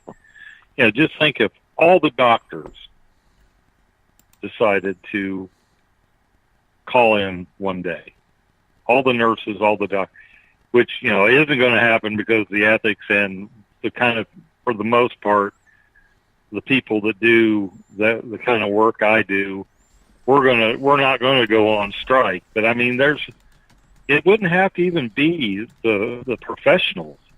Just think if all the service workers took off. It's all, all the street sweepers. It doesn't even have to be a major type of, like a technical trade. Things would come to a grinding halt. I don't think people understand or appreciate what, the unskilled worker does for us. Absolutely. I treat the janitors better than the environmental services people better than I do the nurses and doctors. I have more respect for them. They do a job that is thankless, and they do it for a hell of a lot less than I do my job for. And I think for no other reason, they deserve my respect for that. I agree. But at some point, the stupid factor still comes into play. It does. It comes in with everything. And it's just ridiculous when we see money being wasted, money being thrown around, where it's not helping everyday citizen. All they're doing is taking and taking and taking out of our pockets. Doesn't matter what the system is. Republican, Democrat, conservative up here. Doesn't matter. It's not a nickel's worth of difference between any of them anymore. Really? No, not it doesn't matter who's in office, other than there'll be a somewhat of an agenda. But if you look at what they give lip service to, is different. But the actual results and what is done isn't different. I just don't. I think it's all messed up, man. A long time ago, they used to have our forefathers. They were called Democratic Republicans. You know, and I hate to keep using that polarized word, but they weren't polarized, and they understood the checks and balances of regulation and freedom of, you know, the individual as well. They understood that that's what needs to happen. It needs to be balanced. But as time went along and everybody started seeing how much money they can make and how easily we were influenced, now there is no Democratic Republicans. There's Democrats, so there's Republicans. And all the other people are so sick of it, they won't even vote. And who can blame them? Because it's not doing anything. It doesn't help. Yeah, we actually had 3 parties in the beginning, and several of the early presidents were Whigs, spelled with an H. You know, then the Whigs were more like the conservative libertarians. And there was a time when Republicans and Democrats were completely opposite platforms than they are now. Somewhere in the 1800s, there was a platform shift. And, you know, sort of the 2 parties swapped values, so to speak. Hold on, I'm going to get into something here. On the Revolution Radio chat room here, Tremjar, if you're listening, I want you to respond. Says, the purpose of the AR-15 is not to fight the military or even just a couple of cops for that matter. You will lose every time. It is for defending yourself from the stranger down the street coming to do whatever it is they want to do to you or your property. The Second Amendment says we should have the tools to be able to fight military, but we don't and never will again. But we still do need to defend from the dredges of society. Okay, first of all, the Second Amendment, I'm Canadian, okay, and I don't think... It wasn't designed for that. It was designed so your government doesn't overthrow you. That's what it was about. Exactly. But hold on a second here. I'm going to give an outsider's perspective here. Maybe I'm wrong, okay?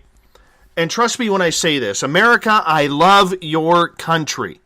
I love your country. I have a lot of friends, family down there. This isn't a slight. But if I look at the Second Amendment, when that was written in, 1776, around there, give or take a year, okay, I don't think there were AR-15s. They were talking about muskets. They weren't talking about automatic or semi-automatic rifles that could take down a lot of people. They weren't talking about, they were talking about pouring your beads into the barrel, stuffing them down, putting some gunpowder in, and then hopefully getting a blast off. Not military machine guns like an AR-15 is. Or drones. Or drones, okay. or whatever it is. Okay? All right, but that's sort of a... I'm going to wade in here. That's sort of a specious argument. It wasn't about the guns. Because it was, yes, exactly. It wasn't about the guns. And the military gun was the state-of-the-art firearm at that time. I understand that, but it's 200 years, buddy. It's 200 years since that law. It's time to maybe update it. It's time to update it. The self-evident truth is that to be in a free society, you should be able to defend yourself from overthrow of your own government. That's the self-evident truth that lasts more than thousands of years. Doesn't matter the technology you use. But if the government's got more than we have, then maybe, we should be able to get what they have. I think that's what he's saying. But I'm not a gun nut. I just know why it was what created. I'm saying... The average citizen... Well, they were talking about flint. One second here. They were talking about flintlocks because that's all they had. I understand that, and I get that, and I can appreciate that. Okay, but at that point, there was no machine guns that you could carry around in your yard. You don't need a machine gun to defend your property. Nope, you don't. Okay, if you want a handgun, great. Keep the handgun at home. Don't take it down to the 7-Eleven just in case, somebody might piss you off because you got yourself the wrong colors or they got themselves the wrong kind of Slurpee. Right? Right? Man, and honestly, most people that I'm in the South. I'm in the deep South, guys. I hear that argument all the time. all right? And most of these guys that talk about, getting AR-15s, AK-47s and all, you know what they spend their time talking about? War. A new civil war. That they can't stand these snowflake-type people. It's almost like they want another civil war. So they may say it's about their neighbor and stuff, but most of the people where I'm from, they ain't worried about their neighbor. It's just they feel better because they have a weapon. Exactly. They feel more. When you see Joe Smith walking down the street carrying his AR-15, okay, because he's got an open carry license and he's going to invoke that amendment, that's ridiculous. It's ridiculous. It's 2017, guys. It's 2017. But hold on now. With that being said, though, let's say that our government declares martial law in the whole country. Then you move to Canada. How are we or supposed Mexico. to defend ourselves? Do you really think with the military you have that statement even makes sense? Nope. That's my point. We're done for. That amendment, that whole thing is over with. Now, Tracy brings up a good point in the Spreaker chat room. Canada almost had a civil war over hockey. This is true. This is very, very true. That's pretty crazy. Y'all take y'all's hockey serious. We do, right? Well, there's another part of the Second Amendment that people tend to scan over. It wasn't just the right to bear arms. It was to maintain a well-trained militia. Kind of like what's the National Guard now? Let's keep in mind that most of this stuff was directed. We the people wasn't an all-inclusive term to these guys. I'm not saying they're right or wrong, I don't want this to get into a racial thing, but in order to be considered part of we the people, you had to have some skin in the game. You had to be a property owner. There was certain responsibilities that went along with being part of we the people. And I think that was the one thing where they went wrong, is they gave us too much credit at the time. I don't know. It makes me shake my head. It makes me shake my head. I mean... Yeah, I don't know, but you got to realize, my opinion is a little skewed here, okay? Because I'm reading the comments of what is put in the chat rooms as well, okay? And maybe it's because I never grew up a gun guy. There's never been a gun in my house. My sister was in a confrontation when she was younger where she almost had her hand blown off due to an idiot with a gun. Okay, her best friend was killed in that same incident. Okay, I've been affected by gun violence in my family, and I think it's crap. Okay? Mm-hmm. Call me what you will. I am not a unicorn. If I were to vote right now, I'll tell you right now, in Canada, I'm a conservative. If I were to vote in the United States, I would be considered a Republican. Okay? That's as far along the political line that I will go. Okay? But, as much as it is about defense, about the hooliganism, about everything, the law in 1776 was written for muskets and not semi-automatic weapons. Yeah. Okay. Yep. And that's what they're latching on to. You can use preacher. It's not about the government anymore. You can use preacher's excuse, and I'm picking on you, preacher, and I don't mean to. You could use that excuse and say, "Well, that was the weapon that was the top weapon online at that time." It was. I know, but things have advanced since then, and maybe the law should as well. Anyways, we could get into it another night. I love you guys. You guys are pretty awesome. I love you too, Dave. All right. We got Mr. Ron Bumblefoot THAL rocking in the background. Little brother is watching. Bumblefoot is the official music of Spaced Out Radio. I want to give thanks to my team who helps put this show together every time. Everett Themer, Eric Markham from The Encounter Online, Tim Doyle and Jolene Lammers, web design, Catherine James, social media, Bob Davis, our great announcer, Kim Gandy, be safe, my dear. as she leaves Florida into Georgia. She's our Director of Business Management. And Leslie Mitchell-Clark from LMC Media in Toronto. They are the ones who make this thing happen. I want to thank Eric Markham and Joe Roop for joining me in hour number 3. Libbe HaLevy, I butchered her name, in hours 1 and 2, but we're going to get Libbe back on this show soon as well. But most of all, let's go to tomorrow night's show. Chris Balzano will join us. We're talking all things paranormal. That's if he got out of Florida as well. Most of all, though, I want to thank all of you. Because without you listeners, this just isn't fun. I'd be talking to myself. You guys promote the show, you tweet it out, you spread it all over social media, you tell your friends. I cannot ask for anything more from all of you. Keep it up. And we'll talk to you in 21 hours from now, because together, my friends, we own the night. Mr. Bumblefoot, take us home.